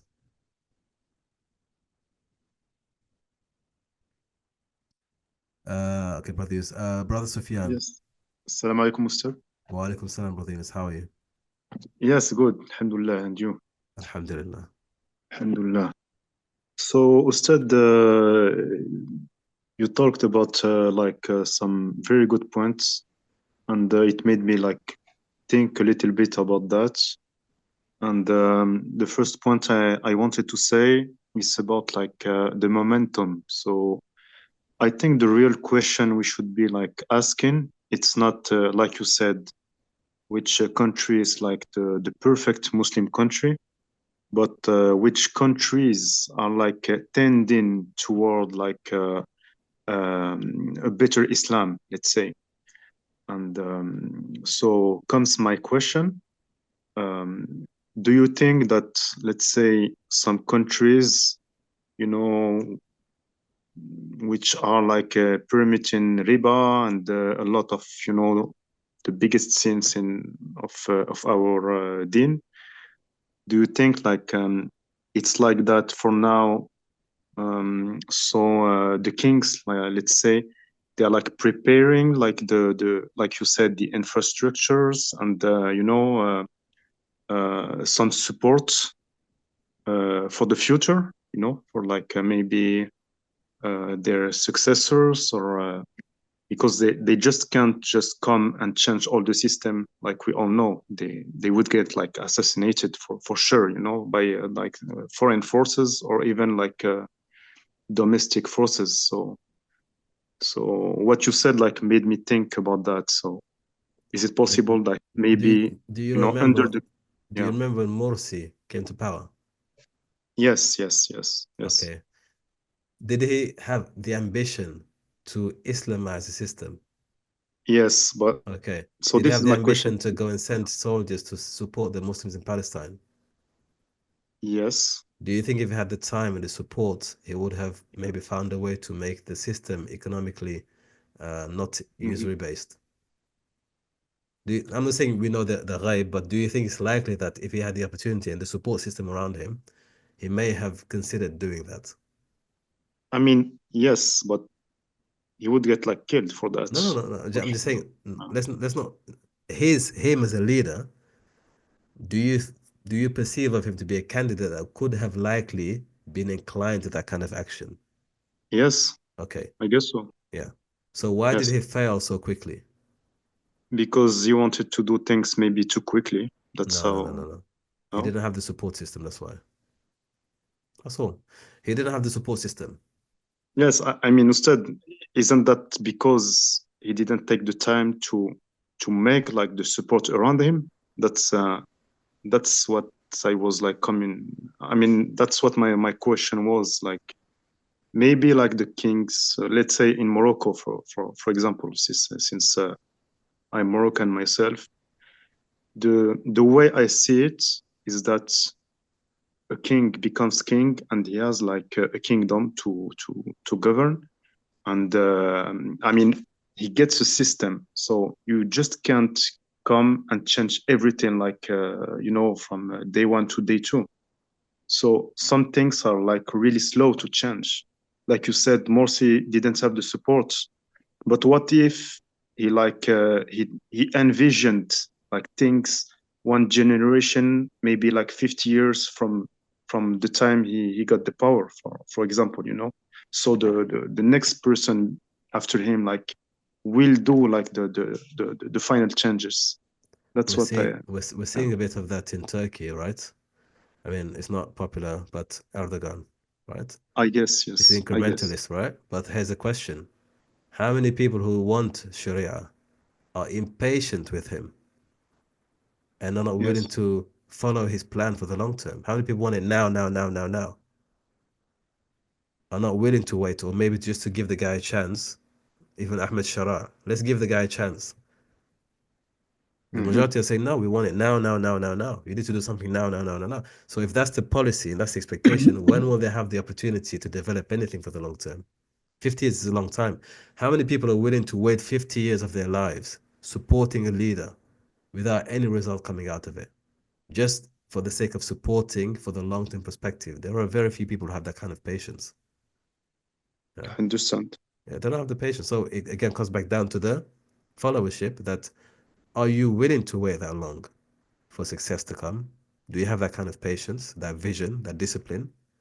Morsi lost because of what is bread and electricity. He was set up. Clearly set up, right, to fail. But if the people were patient and understood that actually he's maybe not the candidate we want, but he's the right candidate, and we have to give him time to develop the economy, to recover, and to find stability. They didn't wait. They couldn't be patient with the electricity cutting off and the bread or whatever it is. Now they have to be patient because the guy in power is a different kettle of fish. Right? But the point being, for a leader to have that kind of buy-in, those who he's leading have to give him that confidence that, yes, we will be patient with you. Yes, if we have to starve, if we have to be even killed to support your mission, we are there. Don't worry about us. We are behind you. Yeah? The way the Ansar said to Rasulullah, we are behind you. Sallallahu Alaihi Wasallam. Don't worry about us. Then he could succeed in that mission. Isn't that what's happening in Yemen, for example, with the Houthis? It feels like that. I mean, they're in power. They're still in power, and they still have support from their people. So, I mean, did they really want a war? Did the war come to them? It's another story. But they have the support of their people. So you could say the people are supporting them. Likewise, you could say Hamas have supported their people, right? Yes. So you could say there's an example there. People support their governments, so they're willing to be patient for the long term. Okay, but you need to have that buy-in, and they're paying with their lives. They're paying with their lives. Now, if you live in a country that you say, let's get rid of the system overnight, let's use dinar and dirham, are you willing to live in that country and face the economic blowback of such a policy being introduced? Are you willing to live in that country while that happens and contribute or participate in whatever comes your way because they've cut off from the international market? Are people willing to be that patient with that system? If you understand like the long-term goal, I guess, I mean the Muslims, let's say the real Muslims between like what I mean, maybe they would, but I mean that's a small lot of minority. people are not like. That's a minority, brother. In realistic Yeah, terms, exactly, yes. Those of us who call for this, I'm not saying we shouldn't want that. Yeah, it's appalling that even in the Muslim world, people take interest-based loans. It's appalling. It's not a good thing. Yeah. But in realistic terms, look at the Western world. I can talk about the Western world. I live in the Western world. How many Muslim households take mortgages with interest? Yeah. The majority, right? Yeah. Okay. I don't know exactly, but No, there but is a lot. Yeah. Let me assure you it's the majority. Yeah. Let me assure you that it's the majority. And then other loans for the car, maybe for the wedding, maybe for the university fees. People have loans right now that is interest bearing. And it's one of the cardinal sins in Islam, one of the major sins. But can you convince the majority of Muslims not to take these loans? You can't do it. Yeah. Not everybody is willing to take the risk of not owning a property and not having something to hand down to their children. They're not willing to be patient enough, to trust Allah enough to say, I'm going to sacrifice fi sabilillah, this economic comfort and security net, because Allah demands of me not to do this. How many people can really say that I've given up for the sake of Allah? Any interest-bearing credit cards, loans, business loans, university loans, can we live without of it? We can technically, but it comes with a cost, a price. It comes with a price. How many people can hand on heart say, in my life right now, I have no interest-bearing loans in my life, none whatsoever. I can live without credit cards. Let's be realistic. So if you as an individual or your household cannot commit to that sacrifice, imagine an entire nation, an entire government responsible for an entire economy, right? With trade and relationships and debts to service. At that level, to demand an immediate change and a stop, that's unrealistic. Let's just be honest. And if we're being fair, it's unrealistic. Yeah. I know people in real life who have had to make a decision once they became Muslim or became practicing Muslim, that they work in banks. And they're making their entire livelihood is based on earning money from the bank because that's how they make their money. And they're senior. So the decision now is, do I give up my career? What happens to my household? What happens to my income? It's a difficult decision to make. On paper, straight away, haram money, give it up, trust Allah, just have tawakkul upon Allah. But how many people are willing to take that kind of leap immediately, realistically speaking? It's not to say that we don't aspire to that, we don't advise, and we don't move that way. But the point being that only a few people can suffer those consequences. Genuinely speaking, only a few. You will find some Muslim nations, a few of them make those sacrifices. But when we want to make hijrah to the Muslim world, those nations are the bottom list, maybe bottom 10 percentile. We're not going to make hijrah to those countries. We're thinking of maybe the top 10 countries, which we all know are either the same level or the higher level to what we used in the West. Yeah. So if you want those nations to actually succeed in their mission, We should be going there to invest, to settle there. But that requires sacrifice. Right? That requires we have to go and live there. And in poverty, potentially, relatively speaking, from the Western perspective, in poverty, we may not have access to electricity 24 hours a day, or to medical health care, or to education. And we may have to sacrifice these luxuries. But how many people are willing to sacrifice that to make that country thrive, and that economy thrive, that project to work? In realistic terms, very few people. So again, that's why we have to look at the reality of things, what we expect things to happen. Are you going to be the following that's going to help that leadership or that project work? Or is it something that you feel for yourself is a conduit? It's not realistic. If it's not realistic for you as an individual, you have to really consider what you expect of an entire nation. How can they do it as a nation if you can't do it as an individual? Ustad, isn't it like a vicious circle for that? No, not It's at all. Not at all. the Not at all. way, yeah. Not at all. Let me explain something to you very clearly. The reason why the Ansar and the Muhajirin were so supremely successful is because they did not compromise. From the very beginning, do you know how difficult it is? Yes, exactly. Yeah, you That's, have to give I up. think Hijrah yeah. is one of the most difficult things, fi sabilillah. Oh, At that I'm not time, talking about that, Ustad. No, no. Sorry, but yeah, continue the I'll point. give an Sorry. example. An example. Because Hijrah didn't just mean leaving Mecca to go to Medina. It meant cutting everything off, everything, and starting again from zero. From zero. Cut everything off and start from zero in a strange land, distant land. Suhaib al-Rumi was a wealthy man. Abdurrahman ibn Auf was a wealthy man. Uthman ibn Affan was a wealthy man. When they left Mecca to make hijrah, everything was erased. That's why in the Quran Allah says, when Suhaib was coming, radiallahu anhu, and he had Rasul sallallahu alaihi wasallam could see him in the border, he's entering Medina. ربحت تجارتك ربحت تجارتك. It's in the Quran. فربحت تجارتهم.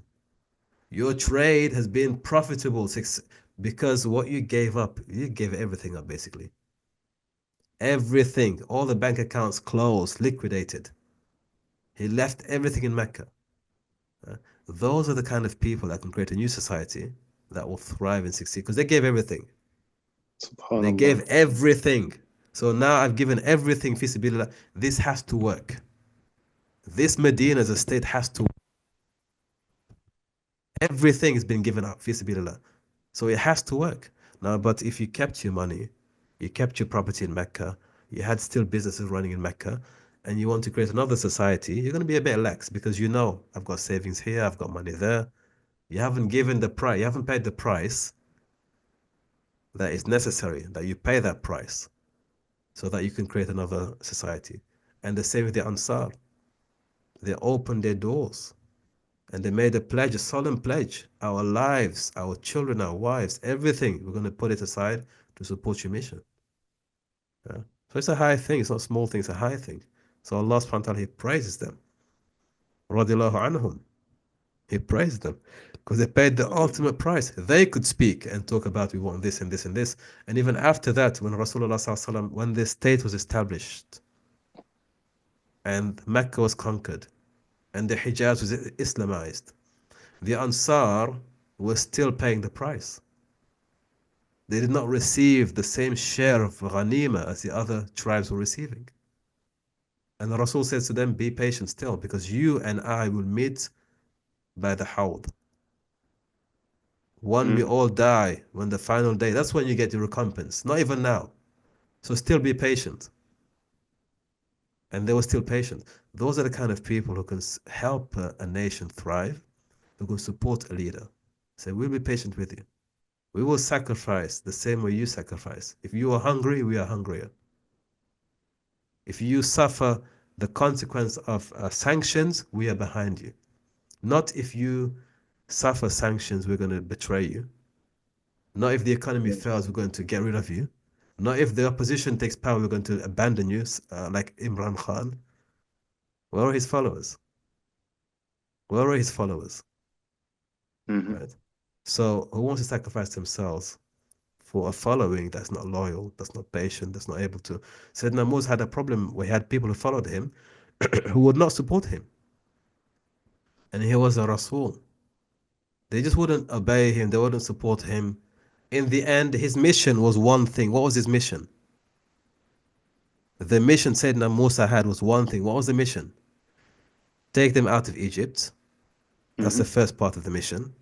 The second part was to relocate these people in the promised land. They never got there. Yes. Because the followers, the leader was righteous. The leader was righteous. Allah says in Surah Taha, وَأَلْقَيْتُ عَلَيْكَ مَحَبَّةً مِّنِّي. I have bestowed upon you love from me. Allah says, I have bestowed upon you love. Allah loved Musa alayhi salatu wasalam, spoke to him directly. So he was a righteous man, clearly, a righteous ruler. But because his followers were not righteous, were not obedient, Allah deprived not only them, but even Sayyidina Musa. He never got to see the promised land. He never got to enter the promised land. Because you're not going to enter that promised land with followers like that. You will not enter that promised land with followers like that. So if it was just a matter of leaders, they would have entered the promised land. But the followers were not deserving of that promised land. So Allah said, no, not even you, Musa, would enter. He had to die outside. He couldn't enter the promised land. So the emphasis has to be, are you going to be the followers of Muhammad sallallahu alaihi wasallam, who will say sami'na wa ta'na, and we will suffer everything that comes your way, we're going to suffer with you? Or you're going to be the followers of Musa, who tell him from the sidelines, you and your Lord go and fight. When you succeed, you come. Yeah. I think the emphasis on leaders only is a cop-out, quite frankly. You need to ask yourself, am I going to be the kind of person, if this leader arises today, I can support that leader. If he goes hungry, I go hungry. If he suffers, I suffer. And I'm willing to suffer because I know his mission is a righteous mission. How do you know that? Look at the way you live your life right now. There's no point saying these Muslim nations need to go back to the original dirham and ditch these currencies if you yourself are unable to part with your credit card. Because you're not going to be somebody who can support that system. If the system is resurrected today, you can't support the system. You can't patronize it because you're not willing to go without the same luxuries that you complain about. It has to be realistic. فَاقُدُ الشَّيْء لَا يُطِيعُ. We have to be realistic. So I'm not saying that we don't have the ideal, but as the previous nations had done, they demanded righteous rulers. They got them, and when they got them, they decided, we don't want to follow you because actually, we change our minds. You're not what we expected. We want more than this. Ask yourself, if we had the right followers, the right leaders, could we follow those people?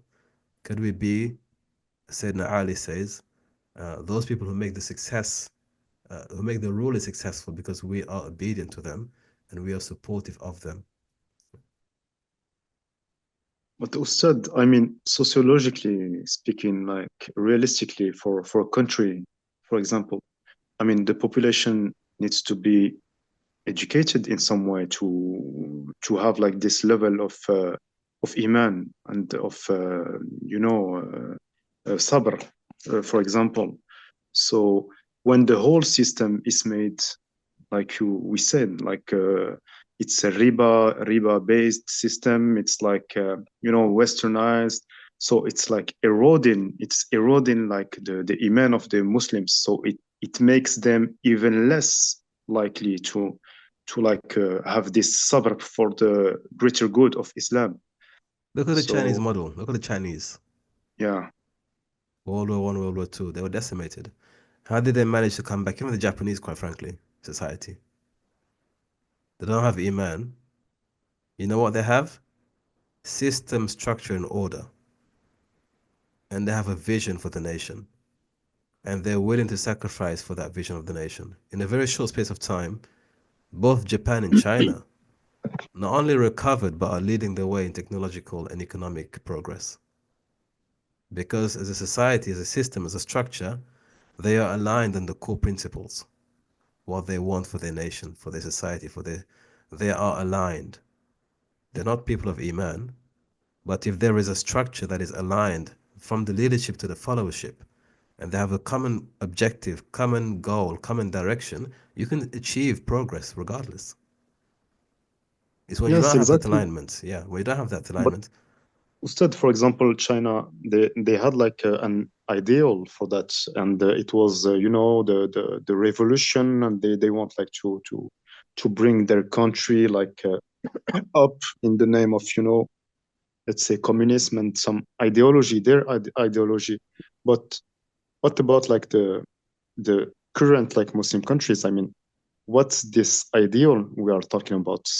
From what I see, this is not an Islamic ideal, which is like put, you know, this is not like what is presented, you know, as the ultimate goal. It's just like you said, it's to get like advanced technologically, let's say like be more modern between like, you know, guillemets. So this is what, yeah, this is a question I have. Okay, So so good. These are good questions. Let me ask you a question. Do you think Indonesia is a model for a healthy, stable, and aspiring Islamic nation or Muslim country?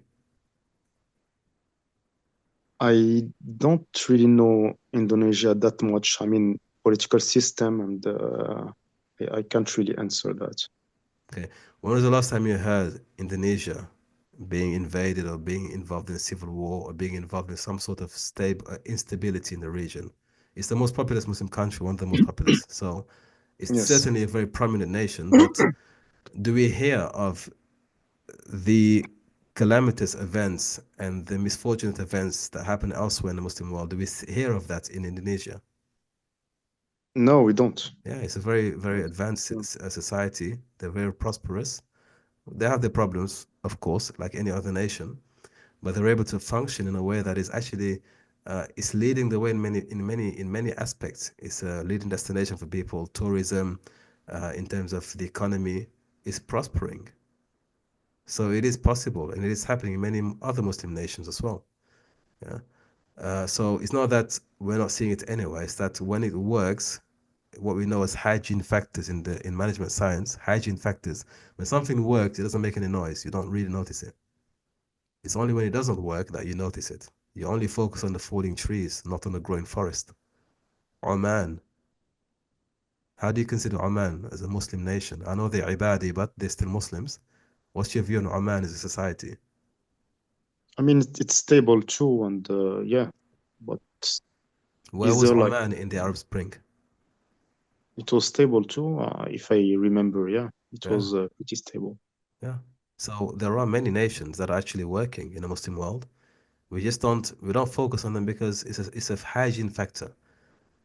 Because it works and it's stable and it's growing and people at least have a stable lifestyle, they're able to practice their deen. We don't really focus on those nations. But we should be asking how did they achieve what they've achieved? What are they doing that's working that could be replicated elsewhere in the Muslim world?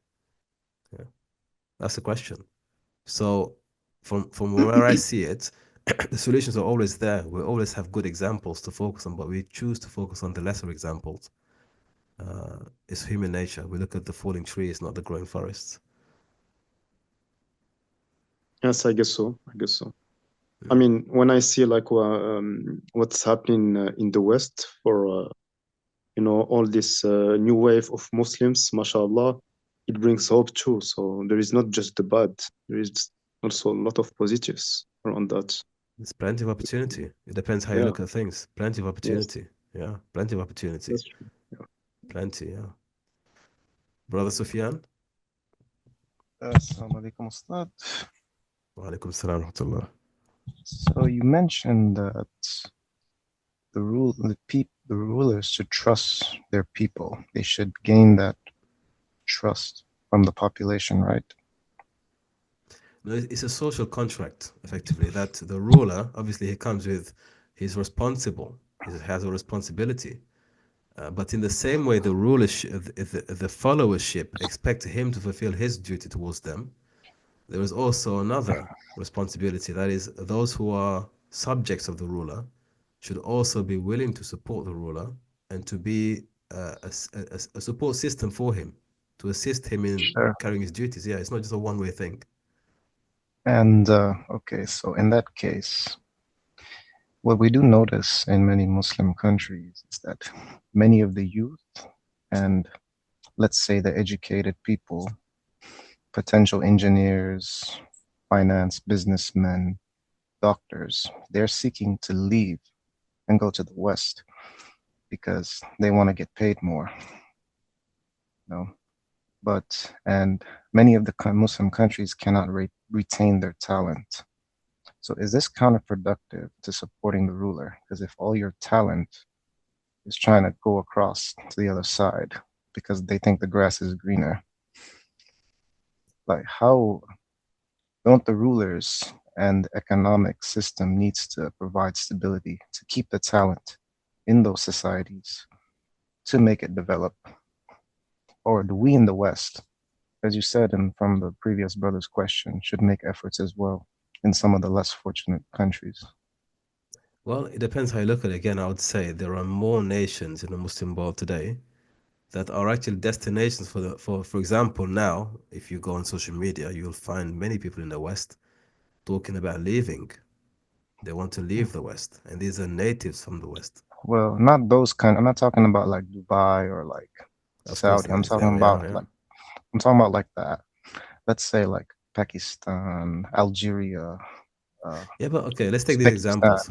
Let's take these These, examples. Let's take these examples. The truth of the matter is, if we wanted to support and help our home nations to develop, the real thing to do is to go back and to contribute and to invest in those economies. And it's going to cost, of course, we're going to lose certain benefits. We may have to struggle, we may have to give up luxuries. But the reality is, if the diaspora went back with their skills, because if we're talking about people who have experience and knowledge leaving the countries to go abroad, well, then fixing that is easy. Reverse the cycle. How many of us in the West have degrees and experiences that we can go back into those nations and develop and grow them? We can reverse the cycle easily, but that requires sacrifice, self-sacrifice. You need to give up your job and profession, your security, your network, what you're used to in the West, to go back and to build back home. And that's a sacrifice you have to make individually, and also for your children, because you want them to grow up here, to have degrees here, but you can say, hey, we're going to sacrifice, we're all going to go back home, relocate, we're going to invest in our country. It may take 50 years, it may take 70 years, we may never see the result of it, but if we begin the wave of returning back to these nations to develop it, we can make a difference. The question is not about the leader in that country, it's about those who want the change to happen, those of us who can go back. Are we willing to make that sacrifice, realistically? yeah, many people are starting to make that sacrifices. We see a growing trend. But the thing is, would this help eventually keep the talent, the people born and bred there, to remain there? Why Because, not? for example, like You know, in a China, teacher, like you know, in China, when they send their students abroad to study, they need to come back home. And the Chinese student has a responsibility, a duty, a sense of duty, that the expertise and knowledge they acquire abroad, they go back home to invest in their country. It's a sense of duty they have in them, that we need to go back home and we need to reinvest in our country, to grow our economy, to grow our industry. Yeah. Whatever we learn from America, from Britain, anything we can. This is why, for example, there were many cases where Chinese students were caught taking information, let's put it that way, in mild terms, while studying in the West, so they can feed it back to their Chinese counterparts. There is an inbuilt sense of purpose that we need to go back and invest back in our country. That can only come voluntarily from the people themselves. At the state level, potentially, yes, if they invest in people to go abroad and tell them to come back, that's a state initiative. And there are many nations in the Muslim world who do that, actually. They invest in their citizens to go abroad and to come back. This, we've seen it with the Mehmed Ali Pasha in the 19th century. But the question, yeah, the the real Khalijis are change good will at be in that. the people. Hmm? the Khalijis, the Saudis, the Emiratis, Yeah, they they do that. send Yeah, all of their youth to the West, and then they stay like a couple years, they go back. Because they none of go them, back. you ask any of them, they don't want to stay in the West. They're trying to go back. Yeah, Yeah. But yeah. the But they thing have is, jobs. They have jobs back home. That's the yeah, difference. They but have these jobs in the economy. societies, these countries are much more stable because, they're living first world, we can say. But for the people in the other countries, let's say there's a teacher, it's hard to convince that teacher, do I want to stay here and make $300 a month doing my job, or could I go to Britain or USA and make, I don't know, like 40,000 a year? So would the wave of going back help these ordinary people? Would it help increase salaries? Would it help? Of course Because it would. one Of thing course it is would. common is nobody is satisfied with their salary Yeah, of in course the it would Muslim help. world. No, of course it would help. Why wouldn't it help? If the expertise that are being exported out of these nations were to reverse, to come back in the nation, and we can reinvest, we can build businesses, we could, if we don't build a business, at least enter the workforce and apply the knowledge and skills that we've acquired abroad, we can apply it locally, of course it would help.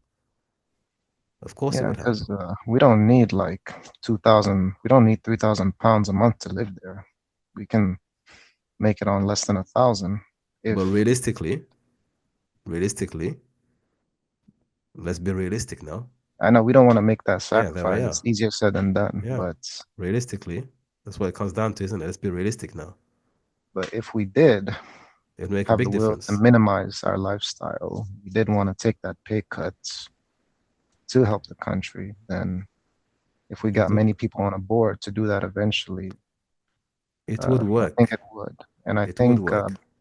I think before we talk about spirituality, I know I sound very materialistic, but I think this should be more priority first because eventually it'll lead to some stability. It'll lead to people wanting, we can get to the level of the Khalijis where they want to be back in their country. They come to the West, they don't want to stay there. Whereas people from other countries, they don't want to go back. They want to remain in the West.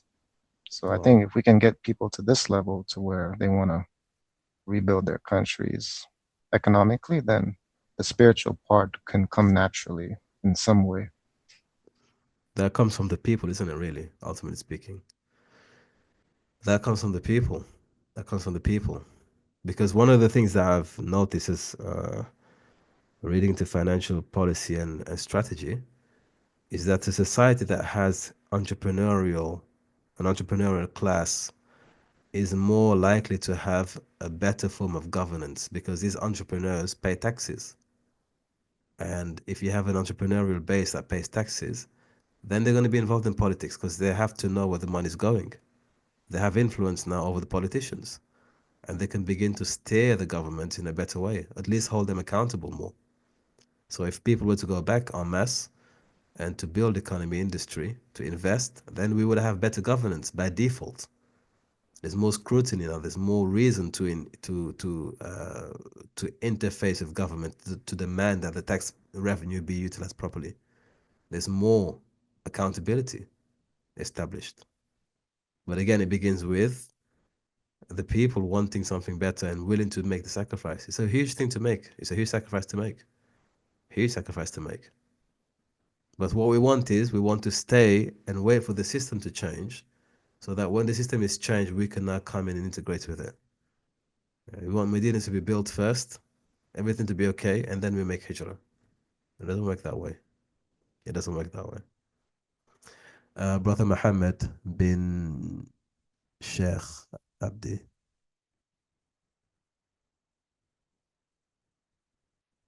Okay, let's continue then. Inshallah, let's continue.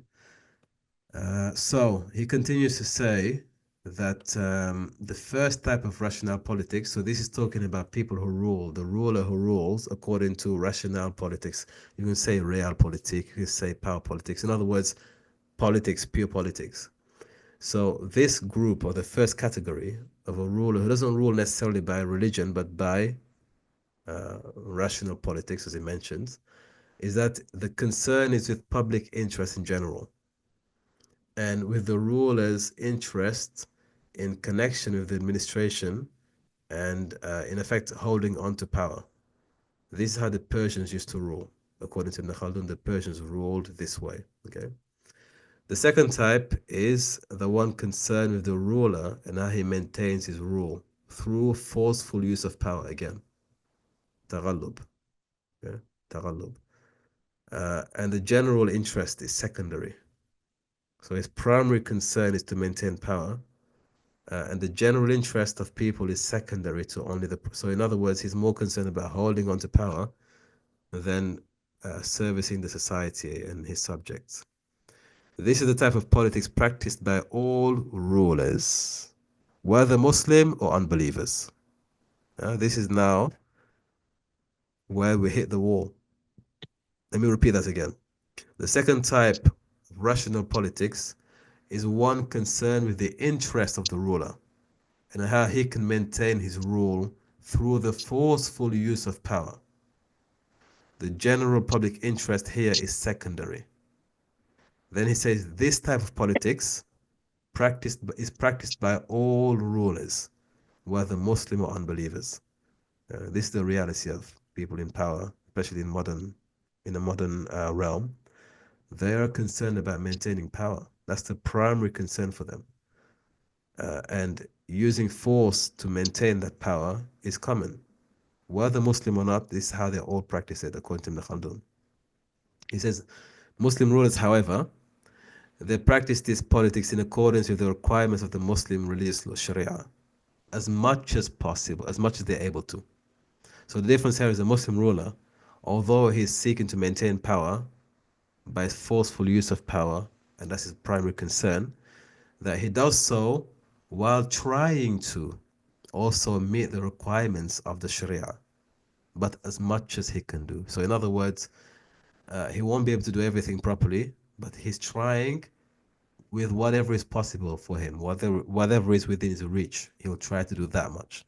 Okay? But at the end of the day, he's still a politician, he's still a ruler, and it's still about power. Yeah? So therefore, he says, the political norms here are a mixture of religious laws and ethical rules, norms that are natural in social organizations. And this is the reality, that sometimes we want the ruler to be perfect, to have everything in line, to do everything properly, forgetting that he's a ruler, he's a president, he's a prime minister, he's a king, and his primary concern is to be in power. That's his primary concern, to maintain power, sometimes even if he has to use force to do so. It doesn't mean that we just submit to that and that's all we settle for. We have to recognize that's the nature of the beast. They are power hungry at the end of the day. They may fulfill certain Islamic rights, but only in as much as they can do so. Okay? There are limits to how much they can do and how much they can actually push for. And we have seen this in recent times with the president of Syria, Ahmed Shara. He comes into power, and there is a lot of demand from Muslims abroad and all over the place for what he should do next. He needs to go and do this and do that and do this and do that. He's compromising too much. He's changing his appearance. He's speaking to the wrong people. He's being too diplomatic. He needs to be a bit more hardline. He needs to go back to being uncompromising. It's about Sharia, 100%, nothing else. How realistic is that in the world we live in today? Right? How realistic is that in the world we live in today? How long do you think he would last if that's the approach he took and he made it known that's the approach he took? How long do you think he would last in power? Yeah. Realistically speaking, how long do you think he would last in power? Yeah. He hasn't even been in power for 100 days yet. Not even 100 days yet. Typically, give the a script person. has flipped. Like, Yeah. people are now criticizing him This was all over predictable on when they were December just the cheering 8th. him on. No, this was predictable, brother, on December the 8th. Predictable on December the 8th. Yeah. There's a proverb. If you don't want to be praised, if you don't want to be cursed for the drought, do not accept praise when it rains. If you don't want people to curse you when there's a drought, don't accept any praise when it rains. Don't take credit for the rain. If you take credit for the rain, you'll be cursed for the drought. Yeah. And why do you think, in your opinion, so many of the mainstream Muslim speakers that we all know who they are, I don't want to mention their names, are very pro revolution, very let's overthrow the regime and get something Islamic. When Two Saudi, reasons. when Khalij, when all of these rulers can get Islamic, then we will liberate Palestine. It needs to go Two to reasons. Syria first, then Egypt. Two reasons. Number one, I'm willing to put my name to this one. It's easier to speak that way when you live outside of the zone of concern. If you're not living in that country you're talking about, oh, it's very easy. It's so easy. We can talk all day about what should happen there, who should be ruling, what they should do next. We're not living in the country. We're not in the house. We are distant. We're in the ivory tower, and we can talk about what should happen next. It's very easy, so convenient, because you're so distant from the reality. You can comment and contribute from a distant place about what should happen. Speak to those people on the ground. Yeah. Just the other day, was it? Yeah, Thursday, Friday last week. Yeah, I went to speak to my in-laws, and my brother-in-law was there, Syrian. For all the years that this has been going on, he's been traveling back and forth. His family's, he's been living the consequence of what has been happening for the last 10 years or so. Going through the difficulty of traveling or having his family members travel, and the devastating impact of that entire revolution, the Arab Spring Revolution in Syria. So we sat down, and he said to me, because actually when the revolution succeeded on the 8th of December, I was in a neighborhood in London which is full of Syrians. Every restaurant is sham, sham, sham, sham, sham. Everywhere is sham. It's a Syrian, you could say Damascus. And they were all happy, congratulating one another, happy. I found it difficult to say anything because I was like, it's a bit too early. I don't want to say anything, but it's difficult to also pretend that this is the end of the story. It's just beginning. So I didn't call him. I didn't call him for a week, for 2 weeks, for a month. I didn't know what to say to him. It was too early. So we met, and he said to me, okay, what do you think about what's happening? So I was waiting for you to tell me. So he says, I think he's doing the right thing. We're so tired. We're tired. We're exhausted. Okay. We have now a piece of an opportunity to just breathe, just to travel, We don't want to go back into another war. All right. Just give us a bit of time to just breathe. Because he's involved, his family's involved. They're in Syria. They were the entire time we were in Syria. Some relatives were traveling, some people couldn't make it to Europe. All the difficulty. While the pundits didn't have any idea what's happening. Suddenly, December 8th happens. We all have ideas as to what we should be doing, because we're not paying the price. If Syria falls back into a civil war, we're not going to pay the price. We are far away from Syria. Our families are safe, and we're living in comfort, so we can talk uncompromisingly in what should happen next. Personally, I think he's doing the right thing. Personally, now that he's in power and he's showing signs of having a bigger picture and bringing peace and stability, I think he's doing the right thing. I don't think we should be sitting around 1,000 miles away criticizing because we're not on the ground. There's a huge responsibility now to restore order, to restore the economy, to give people jobs, to welcome back the millions of people who were away for 10 years or more than 10 years, to welcome them back to the nation, to rehabilitate them, to re-establish trade routes, to find alliances, to ensure that there will be stability, that the system will work for the people in the next 25 years. There's so much to do right now. You give the person a bit of an opportunity to build. The loudest voices are always the distant voices, because again, if something goes wrong in Syria, there's a second revolution, a second civil war. Those voices they won't be involved in paying the price for what happens on the ground. So we have to think of it that. So I'm sure the loudest voices are usually the most distant voices. The most distant voices. and it's only Yes, natural. brother, let me just add it up. Earlier I was just listening to you guys. I didn't want to interrupt you guys. But as you were saying that, I just want to add it up one more thing on the Syria thing. As you saying that it's very hard people to look at what was going on for the last 15 years in Syria. I mean, the Russia, the United States, Turk.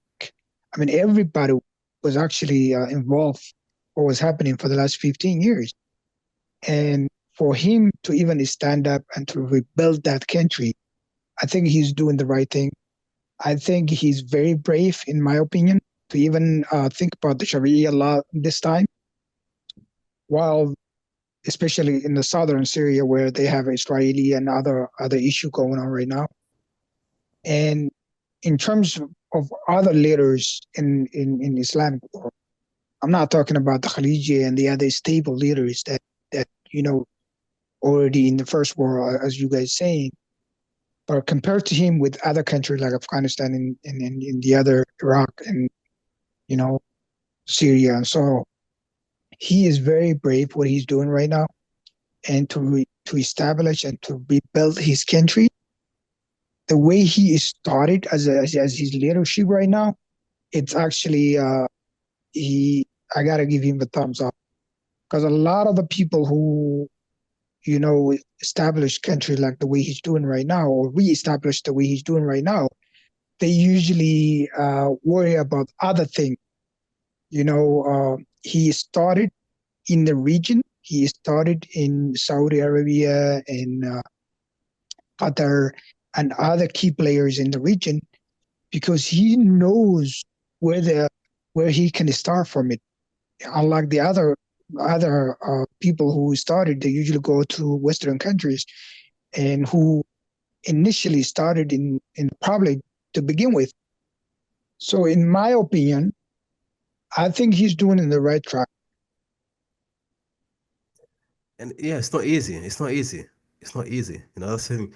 It's not an easy thing to rule a country. Imagine the pressure and all of the expectations from inside the country and also from outside the country. There are so many different factors to factor in, to consider, and the risk so much. So I mean, especially in the civil war going on right now, the ICE and all the other stuff they establish, and they still there. They still have a vacuum. I mean, there's still issue going on there. And the way he started right now, I think he's doing great.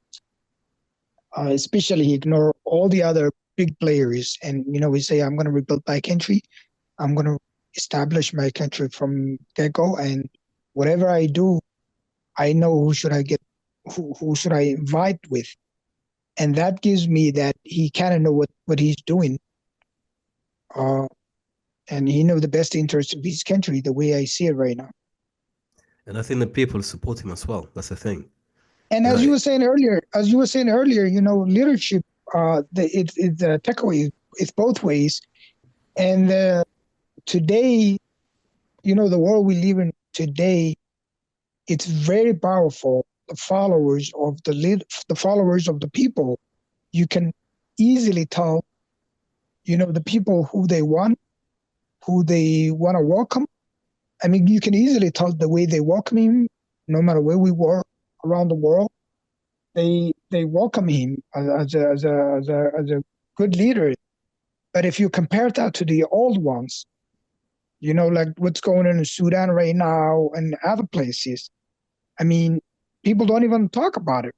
I mean, they don't even mention it because they know what they're doing and the way their leadership established and who's behind and all that. So, yes, in terms of the followers and the people, acknowledgement, it's a very, very key issue. And I think that's one of your topics tonight. The following is very important. You're very right. The following is very important, and it makes a difference, Especially in the social media today, as we are, you can clearly tell, the people are supporting, who they supporting, who they welcome, who they not. I mean, it's out there. And that's why we have power there, because we are all followers, right? To some degree. So if we can be good followers or good supporters, we have some level of agency as well. We can lend that to whoever we think is the right, deserving person, a candidate. We can support them that way. Correct. Okay, so let's go for the next page and then we'll come to an end, inshallah. We'll have a few more questions after that. So, Muslim rulers is mentioned. They also practice the same politics, except where they can. If there is space, they'll try their best together. But again, it's not easy. For example, Umar ibn Abdul Aziz, radiallahu anhu, tried, right? He only survived for 3 years before he was taken out, because his support system, again, wasn't very strong. He was outnumbered and outpowered.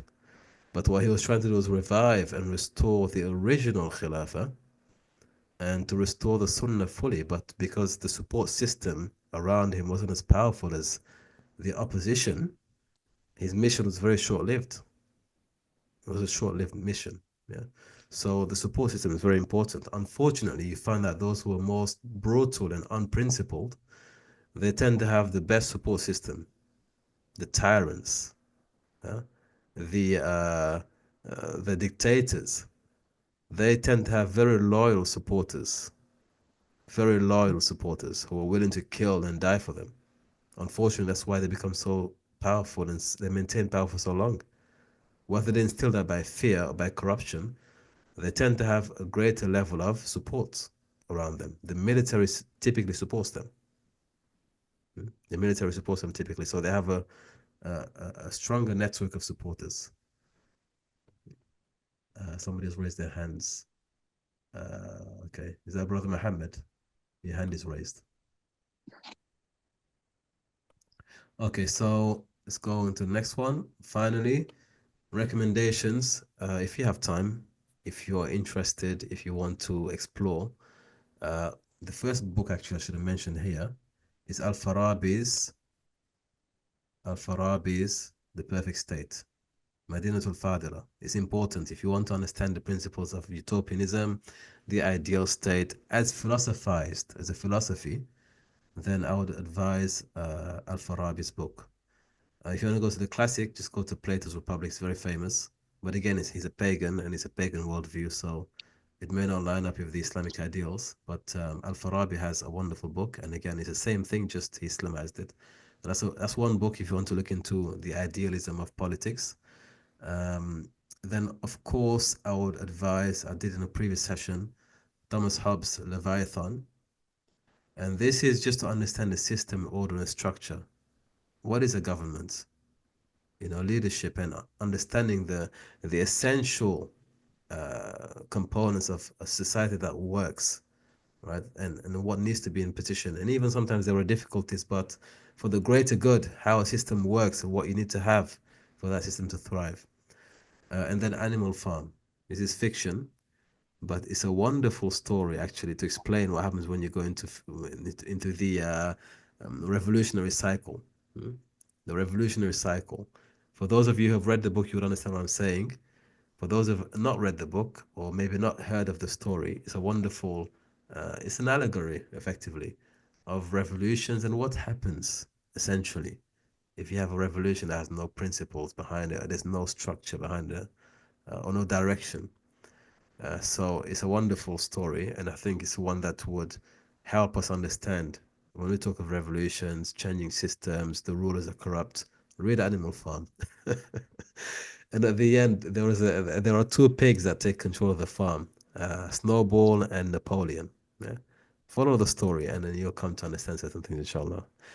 Any final questions, commentary, anything else before we call it a night, inshallah? Brother Muhammad? Hello, can you hear me? Very well, very well. I was gonna mention that how Machiavelli. I put in the chat, but he said that the ruler he has to be like a fox and a lion, because the fox lied down the trap. The lion. Your audio is cutting off a bit, brother. Your audio is cutting off a bit. I said Machiavelli. Yes. He mentioned that. Oh, I'll read the quote because I put it in the chat. Okay. He said, "So as a prince is forced to know how to act like a beast, he must learn from the fox and the lion, because the lion is defenseless against traps and the fox is defenseless against wolves. Therefore, one must be a fox in order to recognize traps, and a lion to frighten off the wolf. Yeah, it said be both. Yeah, basically. Yeah, because at the end of the day, you need to know how to not only defend what you have, but also outsmart the opponents. The fox is conniving, is cunning, and it understands traps and is able to have a political guile. You need to know the tricks of the trade. Yeah. So it's something that is politically necessary to understand how things work, and unfortunately, sometimes even just to understand how the opposition does things, even if they're not principled. Otherwise, you just get eaten up. You get devoured. Politics is dirty, so we may not like what the rulers or those in position of power are doing. It may not look nice. It may not sound ideal, but sometimes you have to just ask yourself, am I seeing everything? Am I seeing everything? Libya and Iraq are examples of that. Of course, nobody in their right mind would condone dictatorship and tyranny. But we know what happened after that. Those people are taken out of position. Gaddafi used to be known as the Mad Dog. They used to give him the name the Mad Dog, right? And I often say, sometimes if you want your house to be safe, dog in the yard. If you remove the Mad Dog, you can be burglarized very easily. That Mad Dog may not be good in the house. You don't want it to be in the house, but it serves a purpose if you keep it outside the house. It keeps away the bigger danger. The thieves and the burglars, when they see the dog, they stay away. Yeah? So, but when you kill the dog, you open a world of danger for yourself. You open the doors for even greater problems. So it's a matter of understanding that, yeah, maybe the leader is not the perfect leader, the best leader, but is society stable, or is it more stable with him than if we get rid of him? And what do we have after we get rid of him? And we can see in Libya, we can see in other parts of the Muslim world where that did happen, and then we have greater problems afterwards. Greater Hello. problems. I'd like to also mention something else. Which I one? remember I would like to mention something else about one of the brothers he mentioned. Like, it was a bit earlier in the talk, but he was talking about something to do with like force and how it's like not necessarily good all the time. But I found a quote, in Bidaya wa Nihaya by Ibn Kathir, and it's a quote from Muawiyah radiallahu anhu, and he says, I did not fight you so that you would fast, pray, perform hajj, or give zakat, for I know that you already do these things. I fought you only to rule over you, and God has granted me that while you dislike it. Basically, so Subhanallah. just Subhanallah. want to add that. There we are. Subhanallah. It is a bitter pill, isn't it? But it's a reality, though, isn't it? It's a reality. So, may Allah grant us better understanding, inshallah, and also kind of to be able to see the bigger picture. It's not always a small picture. Sometimes the bigger picture, you have to look at the bigger picture and see the pragmatism behind it. Yeah, Ustad, about that, to come back to kind of what I said like earlier. I mean, sometimes you try like hard to see the bigger picture, but when the direction like is the opposite, you can start like asking questions. I mean, you talked about like a Muslim house, for example, like people like do Ramadan, people pray, etc., etc. But if like the leading figure of the house is like encouraging, I don't know, riba, his boys to just go out and get girls, and just enjoy life and things like that. Even if like on paper it's they're like a Muslim house, but the direction they are going in, it's like they are like living Islam. They are tending toward that. In the other sense, like there can be like a family, you know, they are not even Muslims, but you see them like they are searching for the truth, you know, and they are encouraging like for the rightful doings and things like that. So you can like you can see that they are coming to Islam, you know. So what I guess what I want to say because of that, when you see like a lot of Muslim countries, we try to see like the bigger picture, but I mean it's everywhere, even TVs, you know, even like what is like given to the public, the education that is given to the students, you know, everything like it's like deriving from Islam. You know, there is still like there is like still like Islamic teachings and stuff, how to pray, how to do that. But you know, in general, it's like going the opposite way. Like the values that are like given to the population, it's like being eroded. You know, Islam is being eroded, and you. But it's still Islamic. Yeah. You know, it's I mean, I yes. understand what you're saying. I get what you're saying. Yeah. I get it. Don't believe me, I get it. Yeah. Mhm.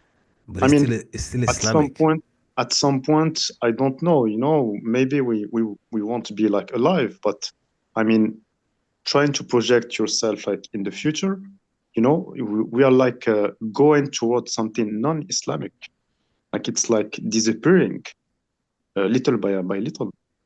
I You know, would argue like the opposite. I would argue the opposite, yeah. actually. I would argue the opposite. Let's take Morocco, because you're Moroccan, right? Mm-hmm. Okay, Yes. Alhamdulillah. Morocco, as far as I'm concerned, is an Islamic country, is an Islamic society, and it's Yes. very Islamic. I didn't even go that far.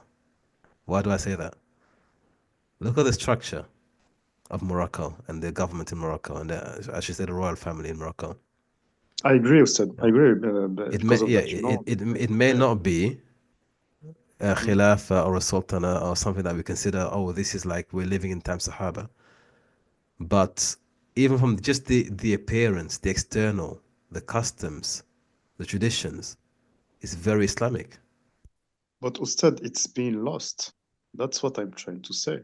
Like the new generation, I mean, they don't even Sorry believe, you to know. I interrupt, mean, but I just have to say that, like the Ustad was saying, you know, for example, like 70 years ago in Algeria, you couldn't wear hijab. They were trying to ban the Arabic language. They were doing France was doing all sorts of horrible things. And if you look at Algeria today, the Arabic language is the predominant language. Muslims are being able to practice. I mean, Turkey, brother, they're sorry doing the to same thing. And now it's like it's not all going towards what you're saying. Like it goes both I ways. mean, Like I get what you say, but exactly if I come back to this very example, like France, when they were like in Algeria and Morocco, they were like doing like propaganda. So the woman like reveal, you know, their faces. They're like on the internet. You can Google it and you will see that. You know, it's like it has been like inculcated, you know, in the culture. This secular like secular values, you know, it has been true like the colonization. It's like it's pretty much the opposite of what you think. Sorry to say that, but this is our history, and I saw that, you know, I see that in not only in my family but in all families here, you know, those values have been like incorporated in the Moroccan like beliefs, you know, like for example the woman shouldn't be like veiled, you know. They mainly when they are like young, they should like you know show like their beauty and stuff like that. And after that, when they get married or something, when they get kids, they can put the hijab, for example. Just to come back to what you said, like those values were not there before colonization.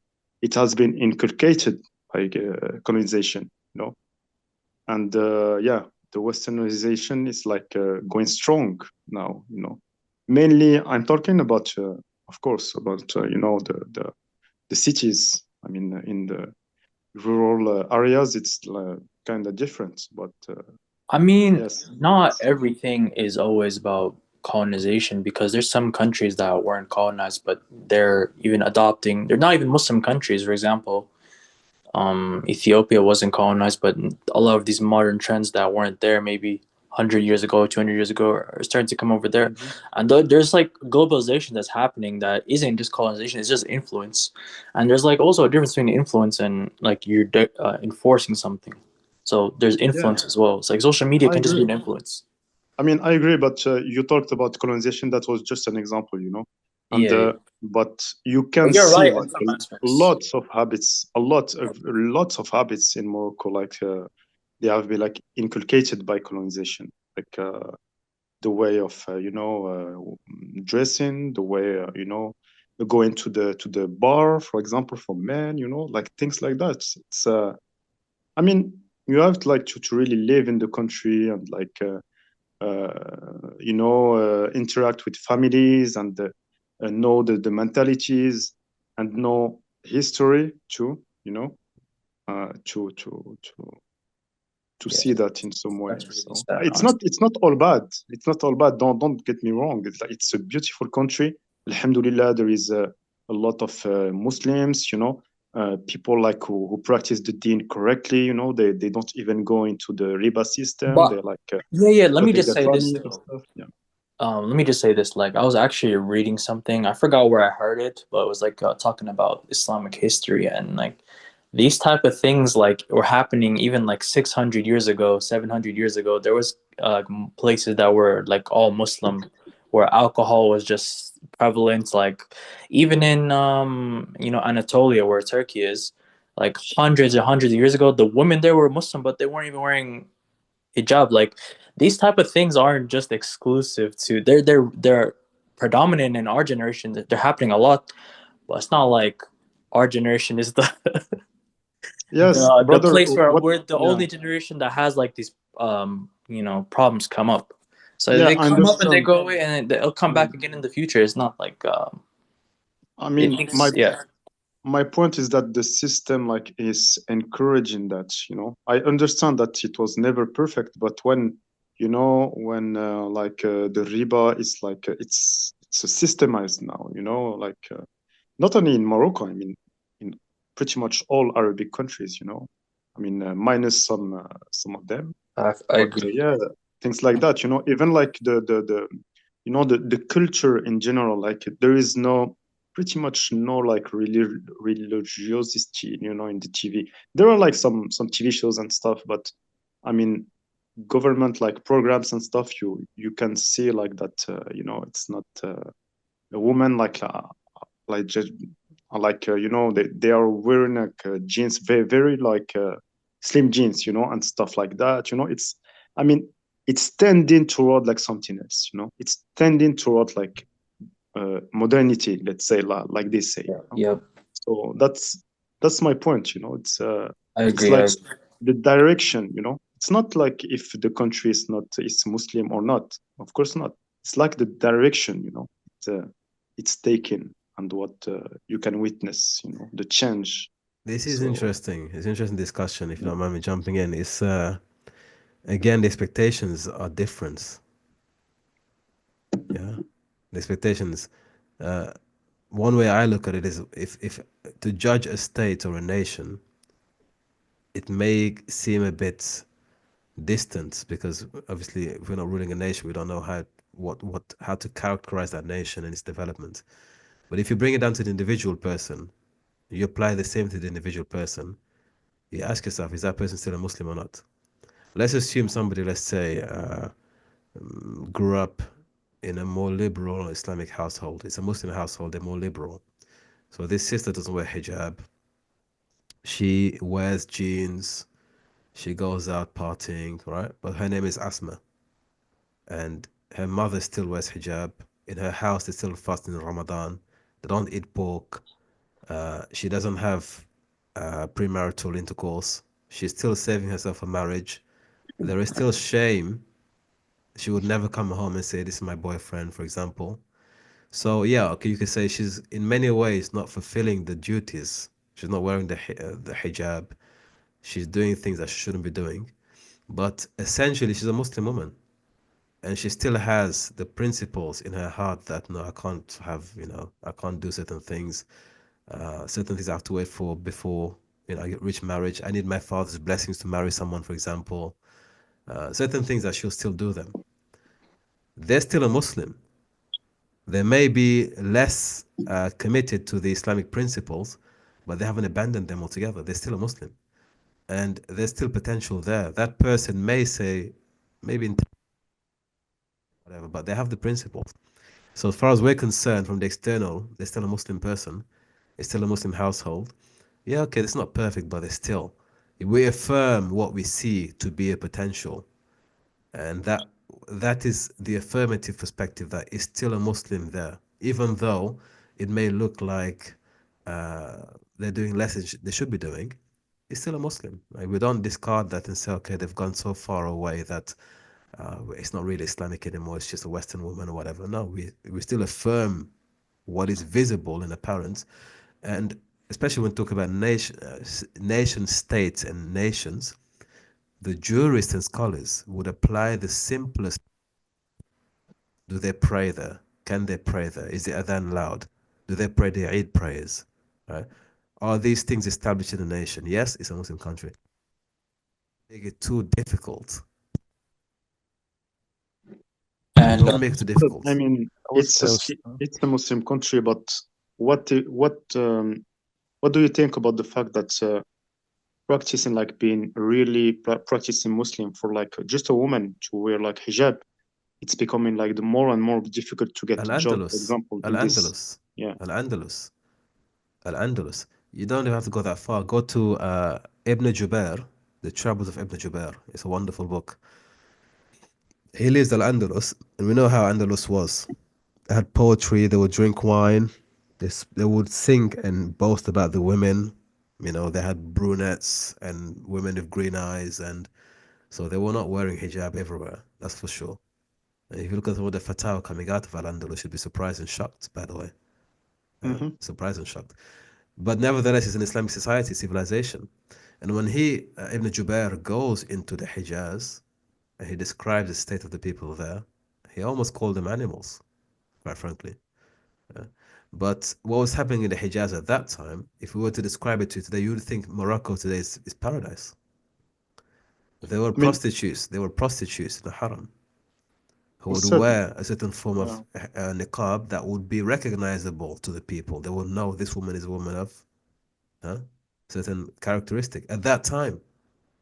Ustad, I mean, I think my point in my question is that like I'm concerned, let's say, of the collapse of of Muslim, let's say, civilization, because like Andalus, they collapsed because it has been eroded, like the whole like values have been like eroded, and that's my point. I mean, it's a Muslim country. Alhamdulillah, there is a lot of good Muslims. There is still Muslim practicing and stuff.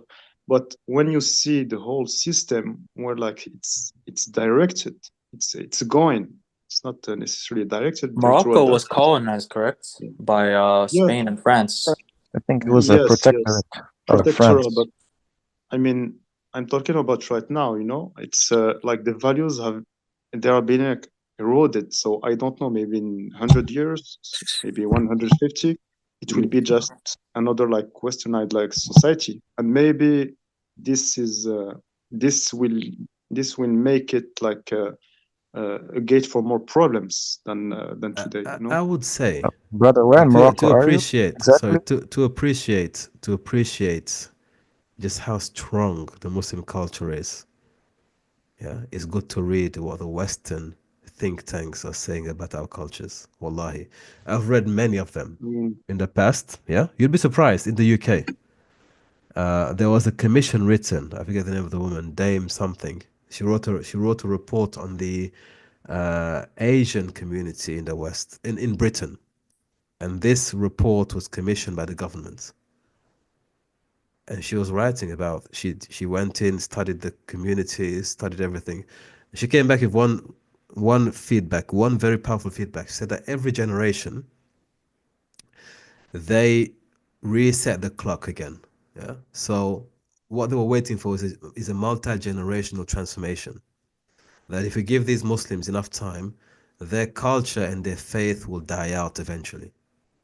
If they stay here 50, 60, 70 years, over time they'll become westernized, they'll forget about their roots. But what she discovered was, no, every generation, there is a portion of that society that will come back to the traditional beliefs, the cultural practices. The children are becoming more religious, right? So they find it difficult to SubhanAllah. break the cultural. I would say the same thing. Yes, I come from Senegal. There's a lot of westernization in Senegal. People are watching social media. But nevertheless, if you look at the Quran competitions, some of the best Qur'an from Senegal. Mhm. If we focus on only the elements of these people are going, no, there are, I know from France, I was born in France. I know many Moroccans who become more religious now than their parents could imagine. Their parents could never imagine. And these are people born in France, Algerian, Tunisian, Moroccan. They become religious. It's true, yeah. They leave France and go back to Morocco and make hijrah. Yes, I it's know true. this for facts, right? They were born in France. They speak French. They can't even speak the local dialect properly. But they became Muslim properly. They came back to their roots, and then they went and made hijrah. So I think actually there's a revival. Actually, I believe there's a revival. There's a Inshallah. revival. Yeah, there's a Yeah, revival. I think if I can add it up one thing, brother, and for the debate for that part, I think it's even if you look it back, the way that it's been practiced compared to today's world, I mean, it's way different. Hijab was not even mentioned in just late 80s. Some of the, you know, 18 out of the 22 Arab countries, and not only that, the way the culture was very strong. Now people are realizing that, and he just mentioned the way the Western is talking about that in their, you know, behind the doors. It's They're very because now concerned. they They're very realize concerned. that, and you can just look at what happened in Saudi Arabia. You know, the World Cup, they having a World Cup on not even for the first time, and they banned the alcohol, and they say, you know what? Why you don't just have the alcohol in the stadium and in the hotel and the other places where you know you people will not see it, and for that tells you how strong that is. And you know they said, you know what, we can't do it because of the we can't have that because of the culture that we have for how many years. And in terms of religion, we can't even talk about that, let alone having it. So that tells you how strong that is, and the Western not realizing that, you know what, the world is nothing to them. I mean, it's not about World Cup, it's not about other fantasy stuff. It's nothing to do with that. And in terms of other countries that has been colonized, you guys have to understand that things were different back then. Even the way that the you know the people were teach about their religion was different, and a lot of them was given information that, you know what, they didn't have a knowledge of it. And now people are fully understand their religion, and they challenging their institution and their country and the kingdom. And one day, guys, one day will come out that people will challenge this leadership, this leaders, and say, you know what, we don't care about what happened in Ottoman Empire and British, whatever they did. As a Muslim, we don't want to have a borders. We don't want to have a borders. We want to have the way we've been doing, and the way we've been getting knowledge from one another, from Morocco to Iraq to Ethiopia to Sham. One day that will come up, and people will challenge this leadership you guys talking about. And it's coming out right now. It did just a couple 12 years ago when that happened in Syria. They created the problem in ISIS and other stuffs, and people find out nowadays. But there was another generation who just want to have, you know, their religion back. They just want to have the, you know, their leadership look different. because they went to the Western world and they find out how the democrat and how their system works and the way they allow things. It's just different from them. The only thing they're not allowing is the religion that I believe. So when I go back to my country, I will say, you know what? I know what the Western practice. I know the way they practice. I know the way they do things. Why can't I have my own? Why can't I have my own Vatican where I can practice my own thing without judging, without saying, you know what, this is radical, this is, too far. You can't do this, you can't do that. I mean, why me? You see what I'm saying? And people are realizing that now, and they challenge in both ways. They challenging in the Western world, they challenging in the kingdom and the other leaders who they puppet, for them.